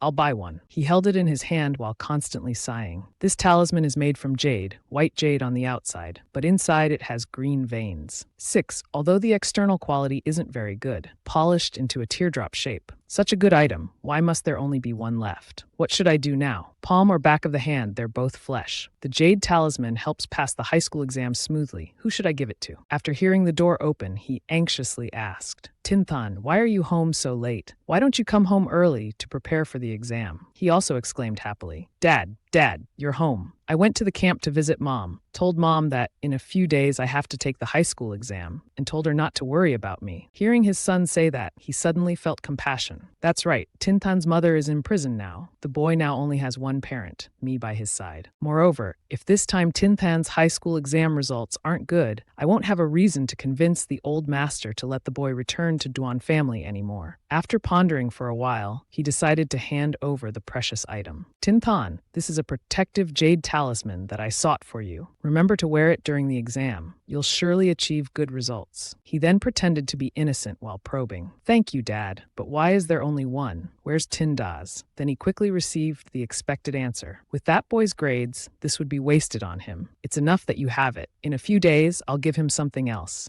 Outwardly, Tinda played the role of an obedient son, saying, Thank you, Dad, but inwardly, he harbored deeper thoughts. That is to say, Duan Tinda didn't receive this jade talisman, right? So then, he immediately posted to inform the entire online community. Protective jade talisman sought by Dad from Hangsan Monk. Hope Duan Tinda and I can both pass the high school exam smoothly. Tinthan kept comforting himself for his divisive action. Although this is a bit excessive, but if Duan Tinda's pre-exam state is disrupted, the situation will be advantageous for me. If one doesn't look out for oneself, heaven and earth will destroy them. As for our brotherly relationship, we'll wait until I can smoothly return to the Duan family. Then I'll nurture it again. Half an hour later, Selfie read the status update while analyzing. This original male protagonist. If only his methods were better, I could praise him a little. Unfortunately, you reap what you sow. The reason for the darkness between his eyebrows seems to have been found. Duan Tinda's state is only monitored by Fei Hang over there, so there probably won't be any major issues. About that jade talisman, daring to interfere with the high school exam, is that Hangsan Monk crazy? Since we're in the same group, I'll give a little warning. He voluntarily walked into a trap by calling out, Everyone, I've come out of seclusion. Fellow Taoists, please help. Help me promote the high school exam jade talisman a bit. Recently, it's been tough. She didn't hesitate to respond frankly. Hangsan Monk, protective talismans are not allowed in the high school exam. He stubbornly explained, Fellow Taoist, why do you sound like the nameless Taoist? Don't worry, this jade talisman of mine can be worn as jewelry into the exam. But when he heard Sophie's warning, be careful, the Natural Resources Management Bureau might notice. Don't sell anymore. That's all I can say. It made him flustered, leaving him no choice but to stay silent. She had to nod in agreement. In the group, only the nameless Taoist is genuine. As for that Hang San monk, he always wants to make money through unethical means. Just wait for the day he gets his comeuppance. Sophie's train of thought was suddenly interrupted by Fei Han's unexpected question. Have you finished your late-night snack? She immediately praised him profusely. Yes, I have. Han Han's late-night cooking skills are really not bad. Today's tangyuan was very delicious. After a moment of thought, promising to come for late-night snacks every day, Sophie truly agreed to comply. He glanced at her and replied, as long as you like it. At this point, Sophie also decided to say goodbye. I've rested for half an hour now. I should go back to continue tutoring students preparing for the high school exam. Hearing this, Fei Han quickly announced, That's right, Sophie. Word of mouth about your tutoring room is getting better and better. Many netizens have left comments praising the video on Hamu's official Weibo page, calling for the official page to increase traffic to promote you. I and the outfit team have read and combined the hot comments these days. I'll arrange for you to open the recommendation app once. Sophie immediately expressed her gratitude. Then thank you to the little fans and Han Han. This information really made her heart flutter with joy, and coincidentally, the female lead has also signed the bet agreement with Hamu. It's time to make a move. The next morning, Dong Qingyan couldn't contain her frustration and shouted, Why is it like this? Why have my livestream views dropped so much? In her excitement, she decided to ask, Why recently have many friends stopped watching Nan-Nan's live streams? Nan-Nan is so sad. She quickly received many apologetic comments. Sorry, Nan-Nan. I feel like watching Fairy Teacher's live streams and listening to her lectures is much more effective for studying. Me too. And then Fairy Teacher's live streams always clash with Nan-Nan's, so I can only choose one of the two.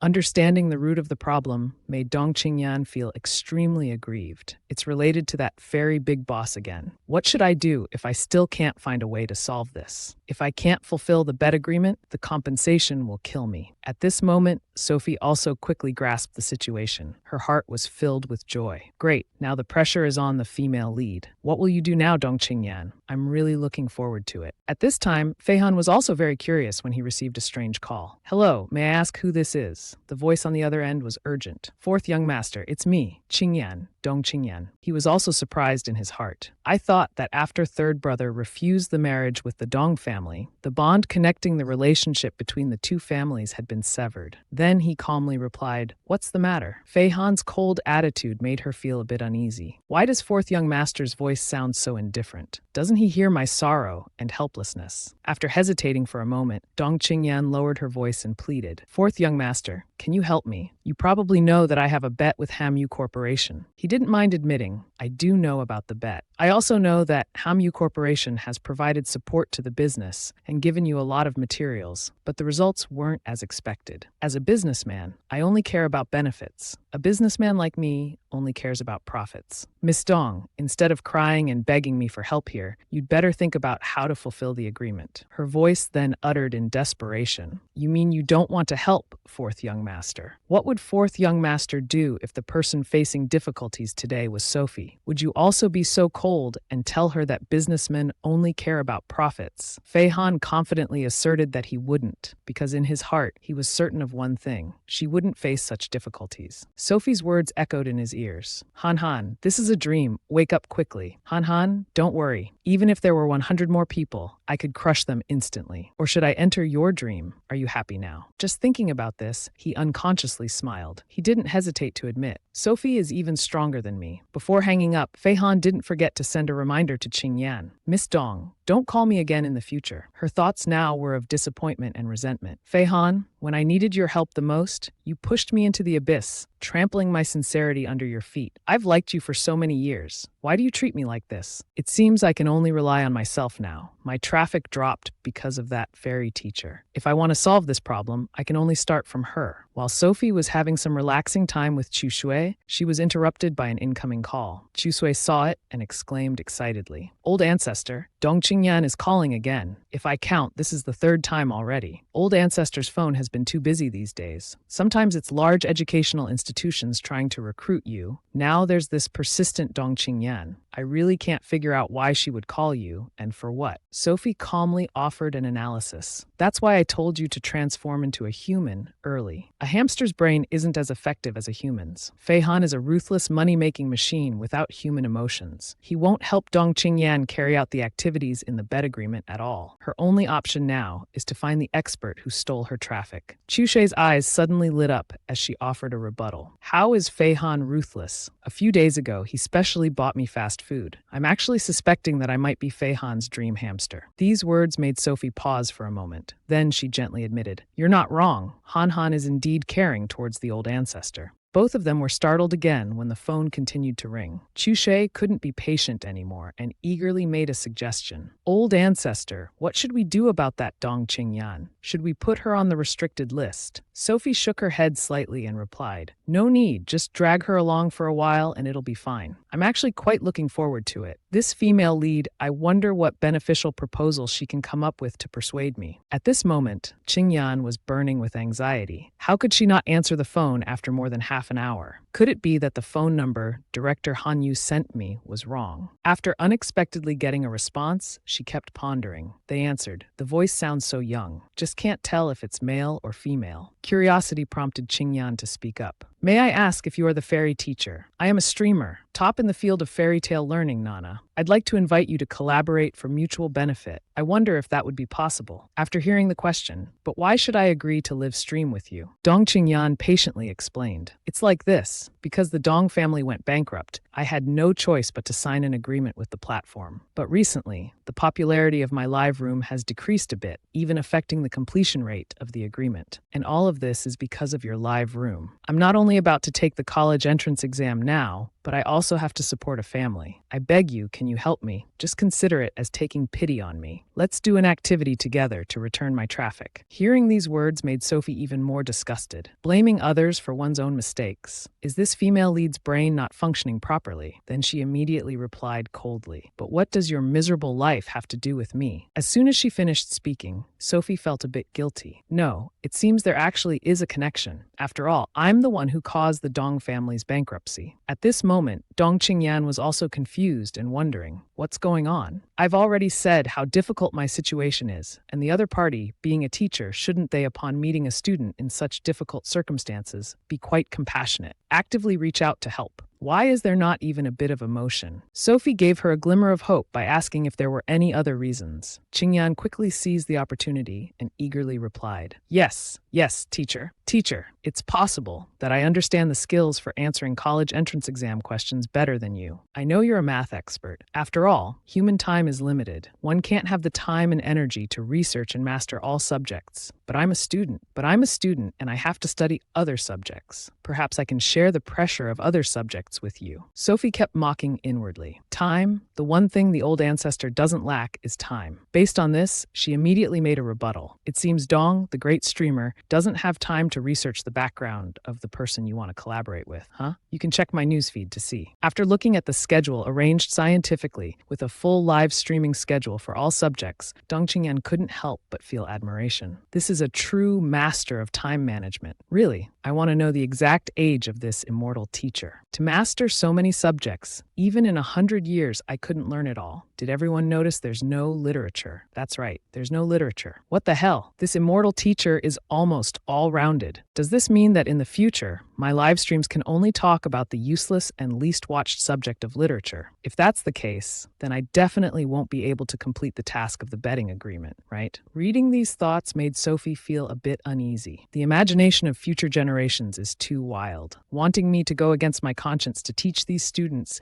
how to appreciate poetry and decipher famous passages that they don't like, this old ancestor truly cannot do it. As time passed, day after day of live streaming review sessions, both traffic and strength kept increasing every evening. The live video traffic was almost all concentrated on the immortal teacher. Dong Qingyan saw this and was very angry, but couldn't do anything about it. The only way was to try to solve more videos. solving more difficult high-level literature exam questions to create competitiveness and differentiation. But the result was just a drop in the ocean. These things made Sophie feel extremely smug, disrupting the plan of Dong Qingyan to make money through live streaming. Instead, it caused her to shoulder a large debt. This meant cutting off the first step towards becoming a celebrity. Then she suddenly felt a bit worried when she remembered. But even so, her face-slapping mission with the system showed no signs of progress. Is it because I'm still not being harsh enough? Wait until the male and female leads finish the high-level exam, then try to research again. After all, they are still students who need special treatment. After hearing Fei Han's request, Sophie, can you help me get my pajamas? I forgot. She immediately went into the room. But when she discovered the empty bed, an idea flashed in Sophie's mind. Not on the bed, then it must still be hanging in the closet. As soon as she pushed open the door, she was very surprised. This guy is amazing. There's not a single other color. Is this the persistence of some domineering CEO or what? While he was relaxing under the cool water, Sophie stepped in and paused for a moment. Strange, the spiritual energy on Fei Han seems particularly strong. I know, it must be because Fei Han has taken off the rosary I gave him. This is the true power of the Tang monk's flesh. The spiritual energy seems to be gushing out endlessly. It's really about to make people drown. As soon as the thought ended, she eagerly made a suggestion. Han, do you want me to help you put them on? While Fei Han was feeling quite awkward because of the thought, she wants to tease me again. Sophie didn't hesitate to lean over the door and try to inhale deeply. Spiritual energy, spiritual energy, spiritual energy overflowing like the tide. Accidentally, she stumbled and fell onto Fei Han. The feeling of embarrassment was overwhelming at this moment. While he kindly reminded her to be careful, Sophie suddenly felt a bit disappointed and whispered, "He's wearing it again." Then she kept worrying. There are quite a few demons in Huaguo. If Fei Han takes off this rosary, the spreading spiritual energy will surely attract them. Although the old ancestor can solve it, he can't always be by his side to protect him. Unexpectedly, Fei Han teased her at this moment. "You seem very disappointed. Next time, remember to get buttoned pajamas. It will be slower." Sophie was stunned for a long time, then hurriedly explained. "Have you misunderstood something? That's not right. I just went to your closet and discovered that you're a bit different from others." Her half-finished sentence made Fei Han suddenly feel uneasy. Did she see my underwear or what? Why would she suddenly come to this conclusion? Sophie immediately spoke up to explain, not wanting him to have any more misconceptions. I discovered that among your clothes, there are only 3 colors, white, black, and gray. There are no other colors, unlike other people." His face turned as red as a teapot. At this moment, Fei Han could finally breathe a sigh of relief and explain, "I think those colors are very good. It's also convenient for attending various conferences. So which colors do you think look good?" Sophie eagerly took this opportunity to make a suggestion. "Red. I really want to see you wear deep red once. I like bright red the most. This color really makes people want to stop, but they can't stop. Moreover, I've seen the most beautiful person wearing red before." Fei Han's face suddenly darkened with thought. "Is it Ju Saji?" It was quite late by now. She had to say goodbye. "Well then, I'll go back first to continue my live stream. Thank you for the dessert tonight." While accidentally walking into his nephew's room, Fei Han exclaimed in surprise. "Jingya, what are you doing?" he replied in an annoyed tone. "Cutting up the clothes Dad gave me. It's ridiculous. Dad has long been wearing a protective charm, but he went to pray for a gift for his illegitimate child outside, and then gave me a random set of clothes bought from the mall. Even the sizes are wrong. Shua Jingshan probably knew early on that Dad would do this, so he specifically posted on his friend circle to attack me. But his plan was wrong. Without that set of clothes, that unlucky and fake jade charm, so what? Thinking of this, he tried harder to comfort himself. Uncle Four gave me a limited edition fountain pen. It's enough that someone else cares about me and helps me. Jingya suddenly regained his spirit and declared boldly, "Uncle Four, don't worry. I understand that studying is not for gaining recognition from others, but for myself. I will definitely work hard." Jingya's words made Fei Han feel both happy and sad that this child had finally grown up. Very soon, it was time for the college entrance exam. At this moment, there were echoing sounds of urging inside the school, requesting invigilators to organize candidates into exam rooms. Overseeing the outside were 2 guards from the Supernatural Management Bureau, monitoring. This boring job made one of them quite frustrated. If police are allowed to stand guard in the exam room to maintain security and order, then why are managers like us here, like some kind of unnatural phenomenon? While the other manager maintained a calm attitude, explaining, what else could it be? To prevent people from using mysticism to cheat. There are many factors that affect the results of the college entrance exam, and sometimes even a peace of mind chant can change the outcome. But that being said, every year, those rich people people spend a lot of money but can't get the real deal. My detection compass hasn't turned for years. It can detect. Just as he spoke, the compass needle suddenly moved, right after that, causing both managers to look at each other nervously. They said in unison, "Damn it, we've encountered the real deal. Let's go. Let's get to work." Xua Jingshan had successfully entered exam room number 302. Holding the jade charm tightly, he couldn't help but exclaim, "Everything's going smoothly. Indeed, this jade charm could be brought into the exam room. Next, I must try my best to do well in the exam to return to the Duan family. Success or failure depends on this time." His beautiful dream was suddenly interrupted when he saw two managers approaching the door. While his mind was wondering, who are these people? He heard them urging, "Come out here with us for a moment." Fear suddenly became constant in Jingshen's mind. What's happening? Who are these people? Why are they looking for me? The chatter among the candidates started to erupt. This is the top student from Yizhong Manhwa. How could he cheat? Then why is he being called out? Moreover, the teacher invigilator has taken his ID card and exam admission ticket. This made Jingshen even more bewildered. What's going on? As the manager brought the compass closer to Jingshen, he greeted them seriously. "I ask you, is this jade bracelet yours?" At this moment, he vaguely realized, jade bracelet. Could it be that they're here because of the protective jade charm? This can't be. Although this jade charm can indeed provide support, making the thought process of the answerer clearer, but this is subjective judgment. How could outsiders know? Just as he thought this, he cautiously replied, It's mine. But I've checked already. It's allowed to bring jade pendants into the exam room. Moreover, I'm not the only one wearing a jade pendant today. What basis do you have to single me out?" The manager's definitive words, "But your jade pendant is not like theirs, is it?" made Jingshen start to worry inside. They actually know, but even so, what of it? Could it be that he wants to tell everyone that this jade pendant of mine has enhancement magic and shouldn't be worn inside? Who would believe such nonsense? That stubbornness made him extremely confident as he argued, "What's not similar? Why don't you explain clearly for everyone to hear? I know I'm just wearing a jade pendant. It doesn't violate any rules of the high school entrance exam." That skillful response made the manager pause for a moment. This candidate perhaps knows very well about the effects of this jade pendant, but he also knows that mystical magic cannot be used as evidence to prove cheating, so he's not worried at all. Then he immediately came up with a solution. "We've really underestimated today's high school entrance exam candidates. But you're right, you haven't violated any exam room regulations. However, according to related rules, we must confiscate your jade necklace for inspection. If necessary, we'll call you again." This information left him stunned. What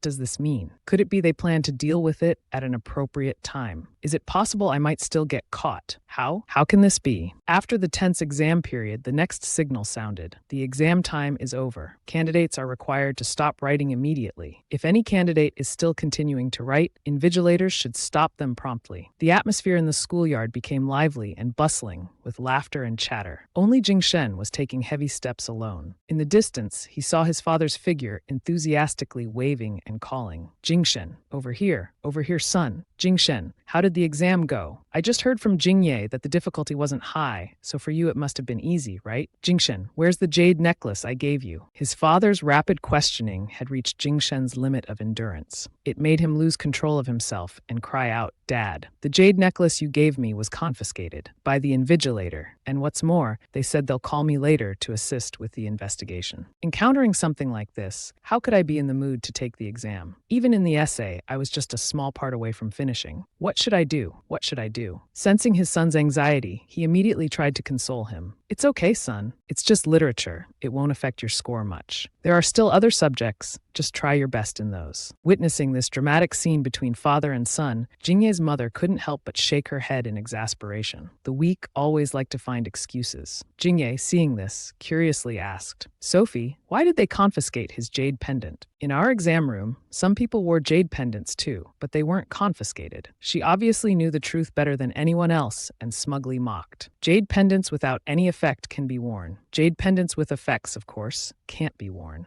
Jingshen suddenly realized at this moment. Bai Shuowei, she knows. How can a girl be so despicable? She could use such a vicious method to destroy a candidate's future. Before he could swallow his anger, he saw her confidently walking over. "Class monitor Shua, you were just cursing me in your heart, weren't you?" "Shu Jingshen, if your mind has issues, go get treatment quickly. Your jade pendant was given by your father, not by me." While Jingshen was vigorously questioning, "But clearly you just mentioned it," Sophie hastily reminded him. "Didn't I warn you? You should ask yourself. The words I've said to you before, how could they not count as warnings?" Classmate Shua, you're really fake and disgusting. If you didn't know anything about the necklace, I would sympathize with you for being deceived by your own father. You clearly knew that jade pendant had special effects. It would be unfair to other students, but you still dared to wear it into the exam room. Actually, in your heart, you wanted to cheat. While Jingshin was getting furious, Feihan immediately appeared and grabbed her hand. Then he even mocked. In such a crowded place, stay a bit away from male classmates. His subtle action of shading Shuowei from the sun made Jingye feel a twinge of envy. So Uncle C went to buy an umbrella. I was wondering why I couldn't see him. Uncle C, have you ever thought that your beloved family members also need umbrella shade? While Jingye's mother was full of hope,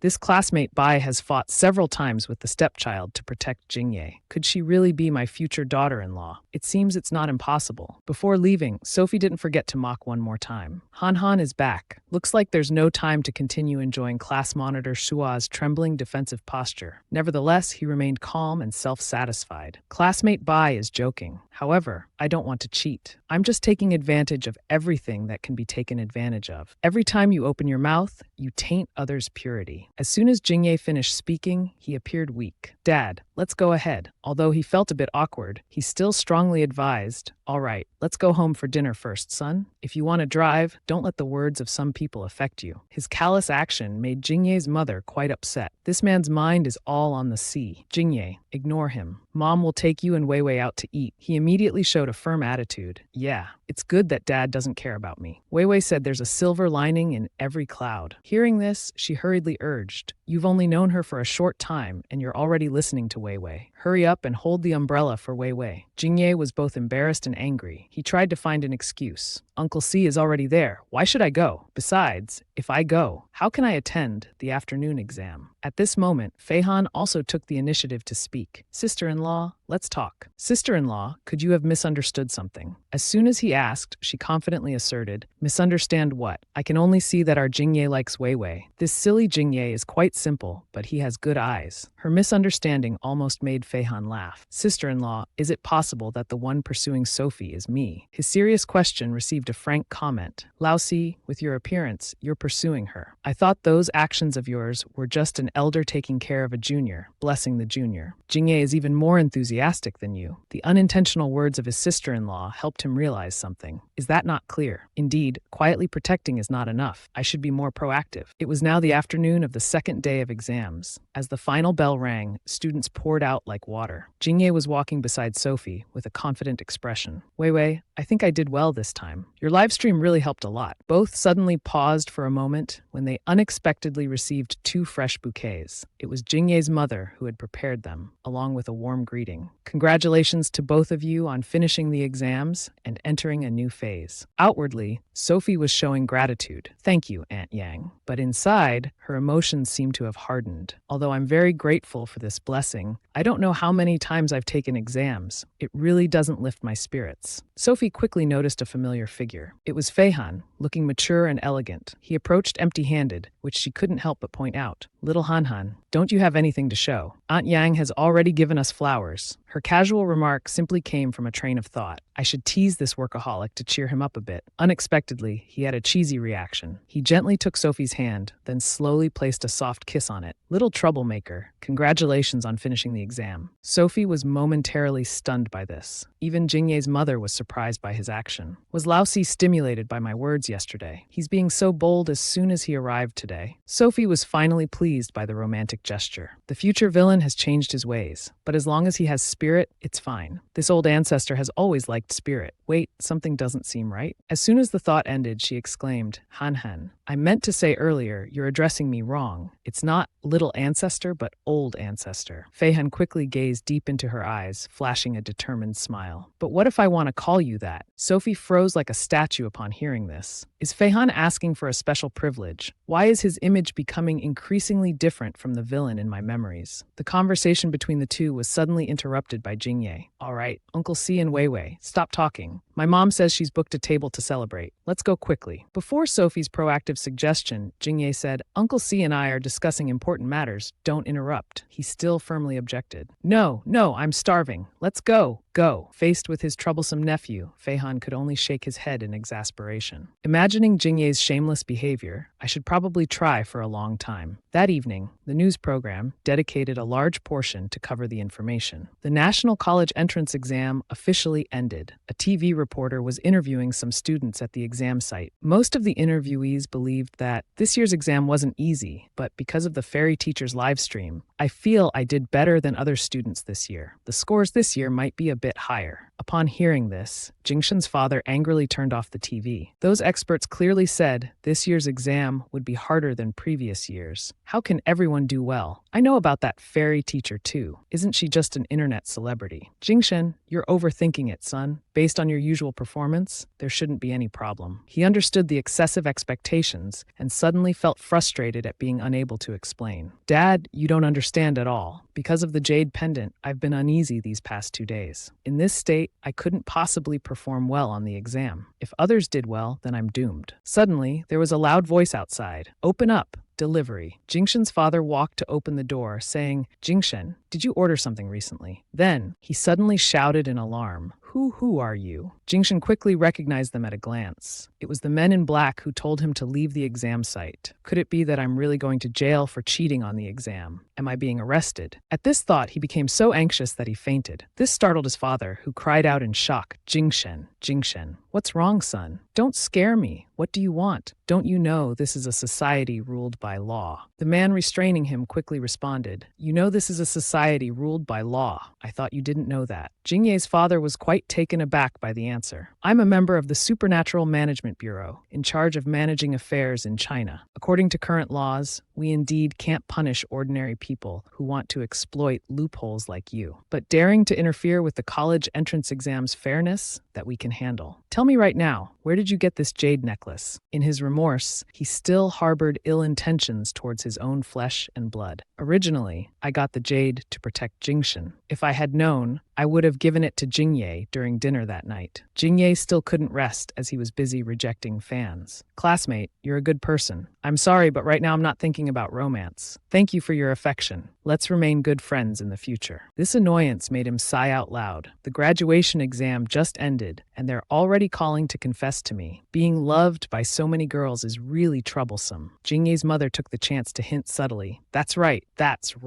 Our Jingye is so capable, old four. If your son were like him, you wouldn't have to worry in the future. Selfie was still focused on listening to the conversation when she suddenly heard a whisper calling, Student Bai, are you there? As she pushed the door open, she heard Cao Yushu's warning. Student Bai, just now a group of strange men in black came to arrest someone. They went straight to my parents asking for you. You should leave quickly. Before she could react, she heard a loud voice. Want to leave. It's too late, I'm afraid. Supernatural Affairs Bureau, Xiao Yi. Hongshan Hermit said the main ingredient for his protective jade talisman was cucumber juice with spiritual energy from Cultivation Pavilion. And those spiritual vegetables were delivered by you to Cultivation Pavilion, right? Cao Yushu was suddenly startled. I remember now. Last time, an old Taoist-looking man insisted on entering the kitchen. In the end, he unexpectedly took half a cucumber. This information made Selfie feel indignant. What's this about? So the protective jade talisman of that little brat in the group is related to my spiritual vegetables. Faced with the urging words of the bureau member, so it really is you. Come with us to the Supernatural Affairs Bureau for a visit. Sophie immediately gave her consent with a calm attitude. I can go for a visit, but that kid of yours better not pretend in front of me, or he'll be exposed. Feihan also hurriedly appeared from behind, asking if he should go along. He quickly received a refusal from Selfie. No need, it's just a small matter. If Han is willing, he can come pick me up later. Seeing him stare blankly as Sophie left made Cao Yushu feel frustrated. Duan Sige, how could you really let Student Bai go with them? Although she's very capable, after all, she's just a girl. Aren't you worried or anxious? But when she heard his reluctant answer, I am worried, she felt even more confused. Worried, but not stopping her. Are all big shots like this? Even if Mount Tai collapses in front of them, they won't change their expression. Unexpectedly, just a second later, Feihan gave an answer as clear as water. I'm worried she'll tease them too much. I won't be able to clean up the mess. Sophie quickly arrived at the Supernatural Affairs Bureau, Haicheng office. As the man guiding her just started to warn, you might have a talent for growing spiritual fruits and vegetables. This is something you can be proud of. But today, there's a golden core stage expert guarding here. Later, it's best to be honest. This almost made her laugh out loud. just golden core stage and dares to call himself an expert. The one introduced as an expert was still trying hard to warn Hangshan Hermit. There are things that even outsiders like us cannot interfere with. Today I must teach you a lesson, making him tremble nonstop. Senior Zhao, it's my fault. I was blinded by greed. To pay off my unsecured home loan, I researched these spirit talismans. I won't dare do it again in the future. Suddenly, a voice reminded, making old Zhao look furtive. Little Zhao, I advise you to cut down on those unnecessary lectures. Be careful, or the snake venom might spread and kill you. He really couldn't understand who knew he was poisoned by snake venom. Clearly, this was top secret information of the Supernatural Affairs Bureau. Sophie didn't let him remain confused and quickly revealed herself.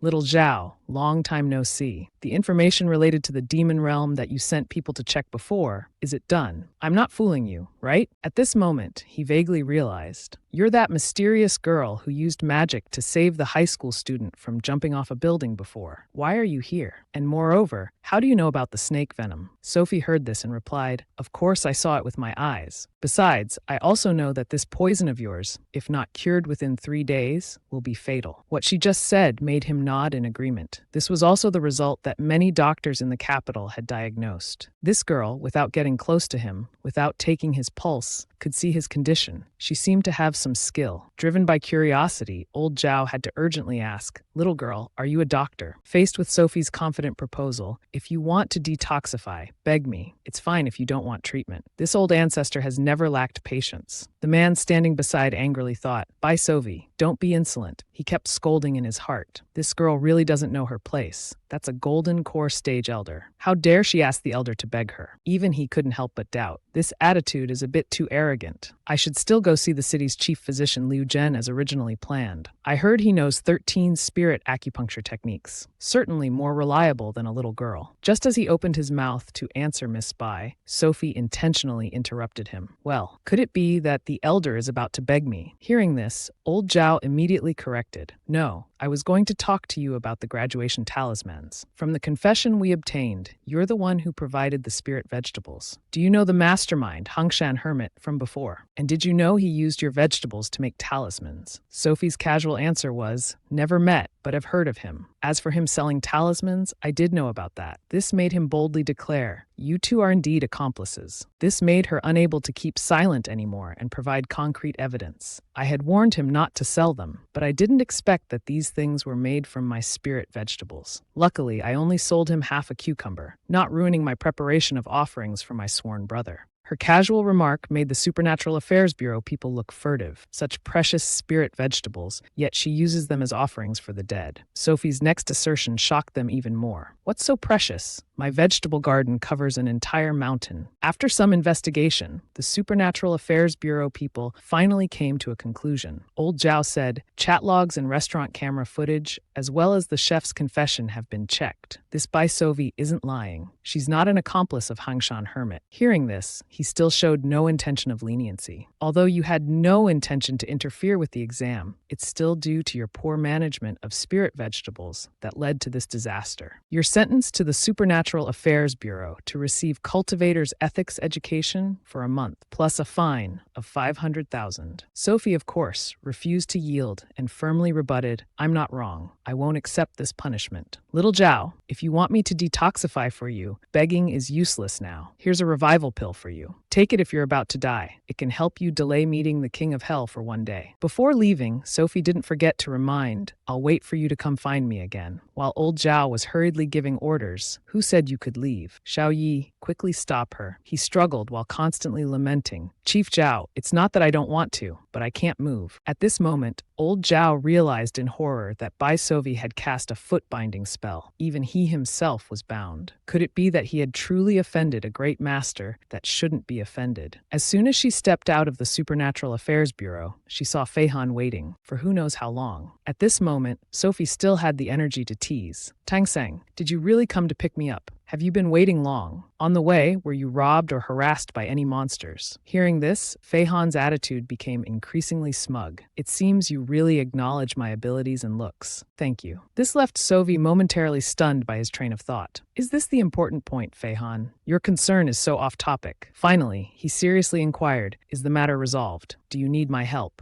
As she opened the car door, she recounted resentfully, it's not resolved yet. Those kids even fined me 500,000. But upon discovering a vibrant bouquet neatly placed inside the car, Sophie's mood suddenly brightened considerably. Does this look like someone who's just been fined? It's clearly a little fox who's dug a trap ready for others to fall into. You have to stroke a fox's fur the right way. Her train of thought was suddenly interrupted by a bold declaration. Just 500,000. I'll pay it for you. This decisive action left Sophie undeniably impressed. Feihan is so considerate. He's starting to flatter this ancestor again. In her excitement, she continued with another suggestion. Han, you do it. She was immediately rejected by him. No, little sister, you don't need to ask. On the way back, seeing Sophie's excited reaction, Feihan couldn't help but probe. Little ancestor, why are you so happy despite being fined? I'm really curious. Finally, she decided to provide an answer. Since Han asked, this ancestor will satisfy your curiosity. Today, someone from the Supernatural Management Bureau in the capital came, a person named Zhao Tianfeng. I just noticed he was carrying a spatial magical item. It probably contains quite a few spirit medicines. I'm waiting for him to beg to bring all the spirit medicines. At this point, he also vaguely realized. No wonder she's still happy, despite being fined. Turns out she met a fool. Faced with Feihan's concern, do you still lack spirit medicines? Sophie took the opportunity to joke. To be precise, I lack you. Han, what's wrong with being my little brother? I'll give you all the good things. Bless you for life. Whatever your descendants wish for, I'll grant. I can even bear dangers for you. Knowing he couldn't keep silent anymore, Feihan took this chance to express his true feelings. Can't you find another way for me to be by your side? I want you to be with me. Unexpectedly, Sophie continued to refuse. Being my little brother is also being by my side. Feihan, I will live for a very long time, much longer than you imagine. I'm actually the last remaining god. After the God War, the gods fell. The world's spiritual energy is depleted. There will be no more ascensions. No matter how much cultivators practice, they will eventually die. My fervent pursuers from before, from kings to commoners, are now all just dust. No matter how special Feihan is, even if he's the villain in this book, it's no different. In this world, no one can stay by my side until the end, so no one is worthy of me. I will always be the loneliest person. I know when I was born, but I can't know when I will die. Han, if you become my little brother, I'll remember you for life, so please reconsider. As soon as she got out of the car, Sophie quickly sought someone to make arrangements. Chimo, contact the other clans. Too many collaboration channels with World Entertainment, keeping Feihan busy. In his sleepy state, he still didn't forget to inquire. Ancestor, what did Mr. Duan do to offend you? She of course didn't answer directly, but replied vaguely. Anyway, this matter is even more serious. All channels and Swiss corporations are collaborating to keep him busy. He can't think randomly. The deviant thoughts that just sprouted in Chimo's mind were immediately extinguished by Sophie. Just a workaholic. How could he think about love? In principle, until the main characters deal with him, you've never been in love either, right? Then she didn't forget to remind herself. I shouldn't crave the spiritual energy on Feihan. Now even eating some bitter spirit medicine doesn't taste bitter. Now it's bad. After expressing all his feelings, Feihan's face suddenly became gloomy. Indeed, still failed. Many people pursue gods. How could she care about an ordinary person like me? While vaguely recalling past events, he was startled by the loud honking of car horns. At the same time, message notifications suddenly rang out. Mr. Duan, many leading companies led by the Qi family have sent cooperation invitations late at night. Last time, Muofen's phone canceled the contract representing the Xuan Qi group. But now they are very eager to collaborate with famous artists under World Entertainment. Other collaboration projects are also with major listed companies. Your subordinate has checked. They all seem to be related to the 8 great clans. Moreover, all partners require meeting you in person to discuss the project. Then more good news came pouring in, making Feihan quickly regain his composure. Although knowing his schedule would be extremely busy, he still couldn't stop thinking about Sophie. Perhaps it wasn't an illusion. Brother 3 waited for her for 25 years, but she always ignored him. She even planned to erase Brother 3's memories, but she didn't choose the same approach with me. To Sophie, I'm truly someone special. I won't give up. Feihan quickly caught up with the progress of work. The first thing he did was to proactively contact Mo Zai. Yes, Mr. Qi, the contract. I'll quickly have someone handle it. Happy cooperation. The meeting time can be in half an hour. Thank you for your support. Sophie was closely observing his every move while feeling extremely happy. Great, the villain in the future indeed isn't like those heartbroken people who make a fuss about life and death. This time, my old ancestor can also be at ease. Chu Shui, who was nearby, suddenly felt puzzled. Old ancestor, before when you rejected others, I never saw you care about anyone's outcome. After all, your style with pursuers was. The image of the cold Shi Wei from before was immediately recreated with a harsh rejection. If you want to die, go somewhere else. It's not my concern.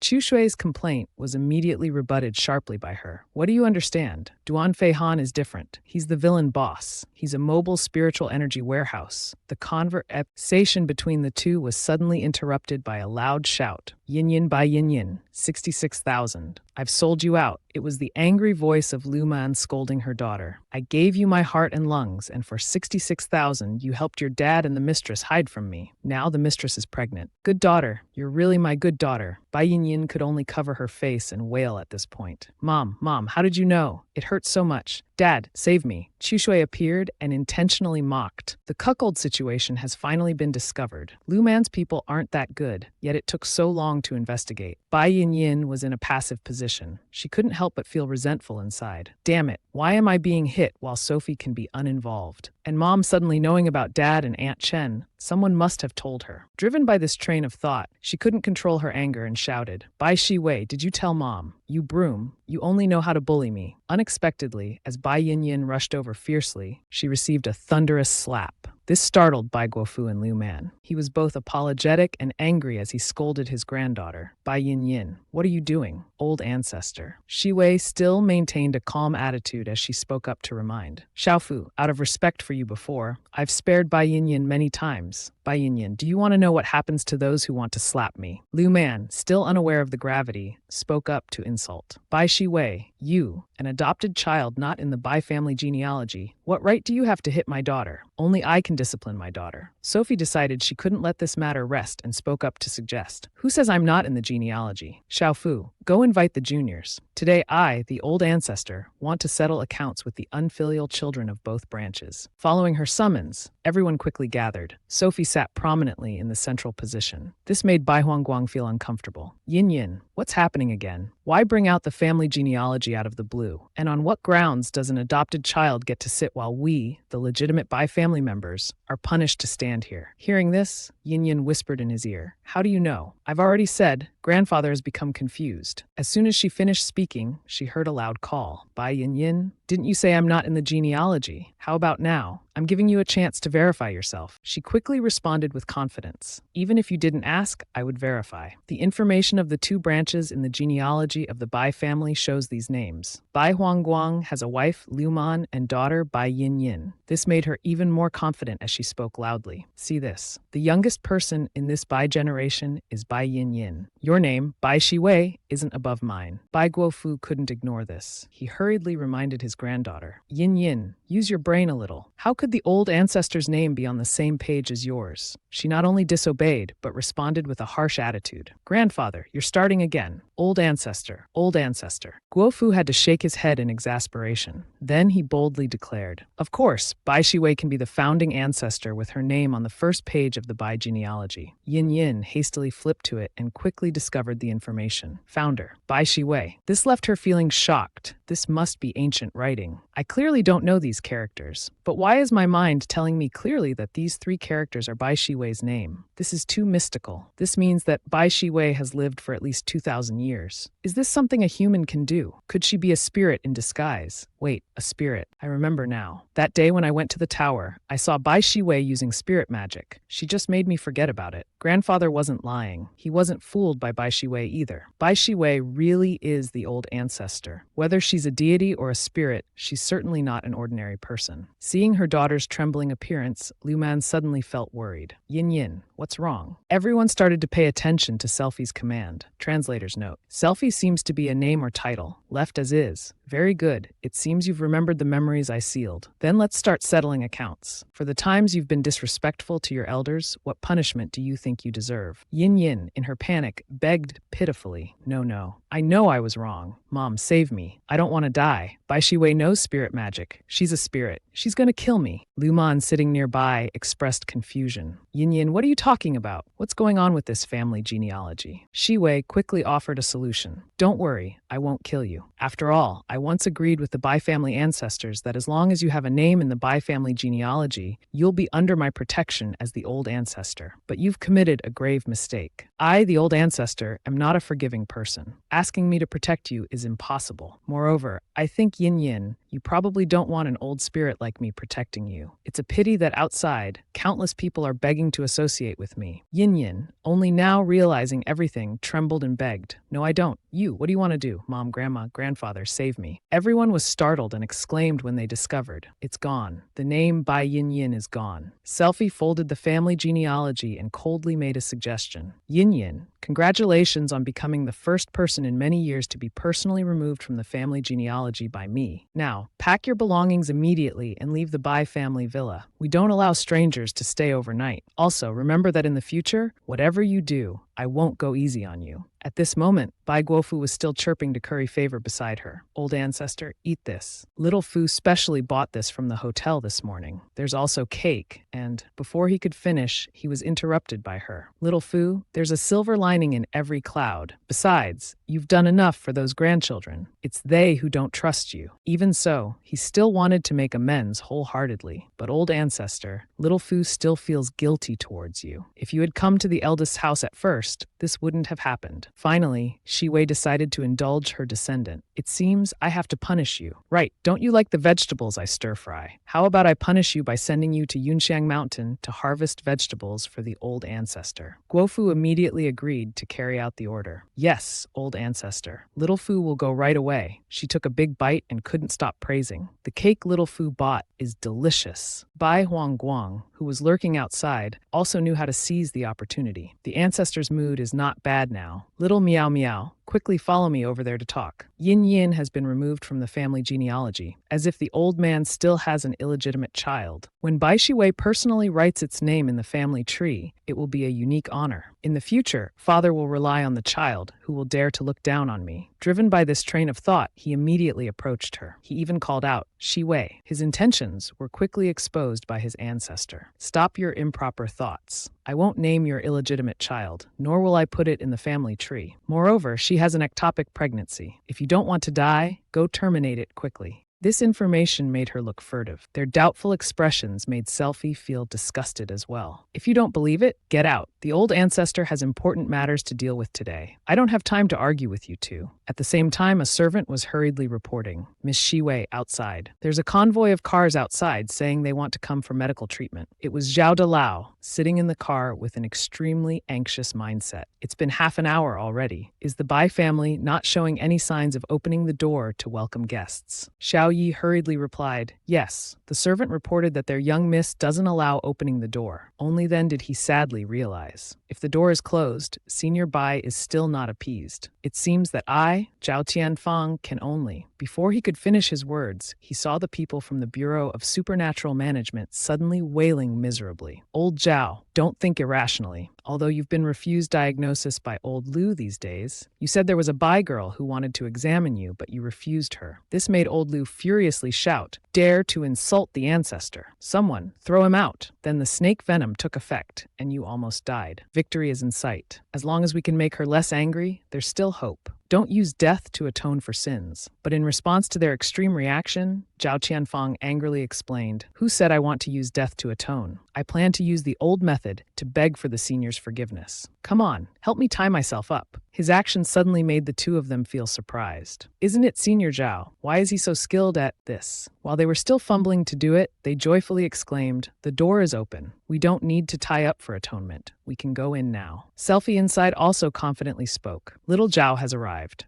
Did you come today to demand the 50 million fine? or to ask me to teach a class. Hearing this, he bowed his head and explained, "Who would dare to find Miss Bai? Miss Bai, please don't joke anymore. Little Zhao is here today to receive your teachings." At this point, she continued to probe, was the resurrection pill tasty? This made him stunned for a moment. Indeed, this great deity had set up the plan since the joint investigation. That resurrection pill was the bait to make me willingly come and beg. Thinking of this, Zhao Tianfang didn't beat around the bush, but went straight to the main point. "I beg Senior Bai to be merciful. Please save this old man's life." Sophie snapped her fingers, and he immediately understood happily. "If the senior can cure this illness of mine, I'll give the senior 10 million. How about that?" That proposal was coldly rejected by her. "Little Zhao, 10 million is not enough for me to act. I want this ring." The demand that Shi Wei made shocked Zhao Tianfang. "No way. The spatial magic item was passed down by my master years ago. Even if I die, I cannot give it to you. I know that based on spiritual energy, it's very difficult to create treasures now, but you can't be so greedy." Before Sophie's explanation, "Who wants your magic item? A small, mid-grade magic item. What's so great about it?" This made him pause and think again. Don't need the magic item, but the ring material isn't worth much. She didn't keep Zhao Tianfang waiting for long and went straight to the main point. "I want the 123 spiritual herbs inside." Finally, he painfully realized she was right. In this magic item, there are indeed spiritual herbs I've painstakingly collected for over 10 years. Not more, not less, exactly 123 pieces. How does she know? Looks like I've been targeted for a while. Never mind. Spiritual herbs are hard to come by, but as long as I'm alive, I can try to find them again. After a period of deliberation, he boldly declared the deal was done. Once the agreement was settled, Sophie quickly got to work. "All right, let's begin." 3 inches below the navel, pierce 3 inches into the Qihai acupoint. Zhao Tianfang, as soon as it started, couldn't bear the pain and shouted loudly, "It hurts. This is revenge. Definitely revenge." After struggling for a while, Sophie happily announced, "It's done. Wait a moment. Go to Liu Chen to get some blood-nourishing medicine. Quickly give me the spiritual herbs." At this point, he cautiously reminded her, "Yes, but these spiritual herbs are very precious. You'd better choose a good place to hide them before I take them out for you." Sophie confidently declared, "No need for such trouble." Zhao Tianfang hurriedly shouted, "What's that sound? Senior Bai, it's dangerous. I'm afraid it's monsters attracted by the spiritual herbs." It was Chu Shui rushing in from afar, urgently delivering an announcement. "Old ancestor, all these in my arms are spiritual herbs. There's also space. If it's not enough, I'll go get another one. Anyway, there are many spatial magic items." At this moment, Sophie calmly explained, "This is my spirit beast, not a monster. Junior really has no future now." This information made Zhao Tianfang's heart inevitably astonished. Even Master at his peak couldn't accomplish this with spirit beasts. Moreover, she not only has spatial magic items, but has many of them. Who exactly is this Bai Sophie? Chu Shui, while attentively updating the news, exclaimed in surprise, "Old ancestor, Zhao Tianfang has recovered and is preparing to leave High City. Liu Zhen said when he went to get medicine, the man was still shaking. He's really useless." It seemed Sophie wasn't very interested in those side details. She just continued to stare at her phone screen. This made Chu Shui unable to hide her curiosity and boldly inquired, "Old ancestor, if you're not gossiping, what are you busy with? Why is it Duan Fei Han?" Turning back time a few hours earlier, in Duan Fei Han's office, Jingye was still playing another round of the game. He didn't forget to wonder, "Uncle Four, after you were rejected by Vivi, you've been constantly busy in the office. You haven't actively tried to contact her or go see her." He quickly explained, "I sent a message 3 days ago. She said she's busy making spiritual herbs. I don't want to bother her anymore." Fei Han's submissive attitude made Jingye shake his head and sigh. "Uncle Four, you're like this and still manage to pursue Sophie. I won't call you uncle anymore. I should call you dad instead. Uncle, are you being considerate or just clueless? You need thick skin when chasing girls. If she says she's very busy, it means she's facing difficulties right now. This is when you should step up and help." Fei Han, upon hearing his favorite nephew's criticism, immediately refuted, "Do you think she needs my help?"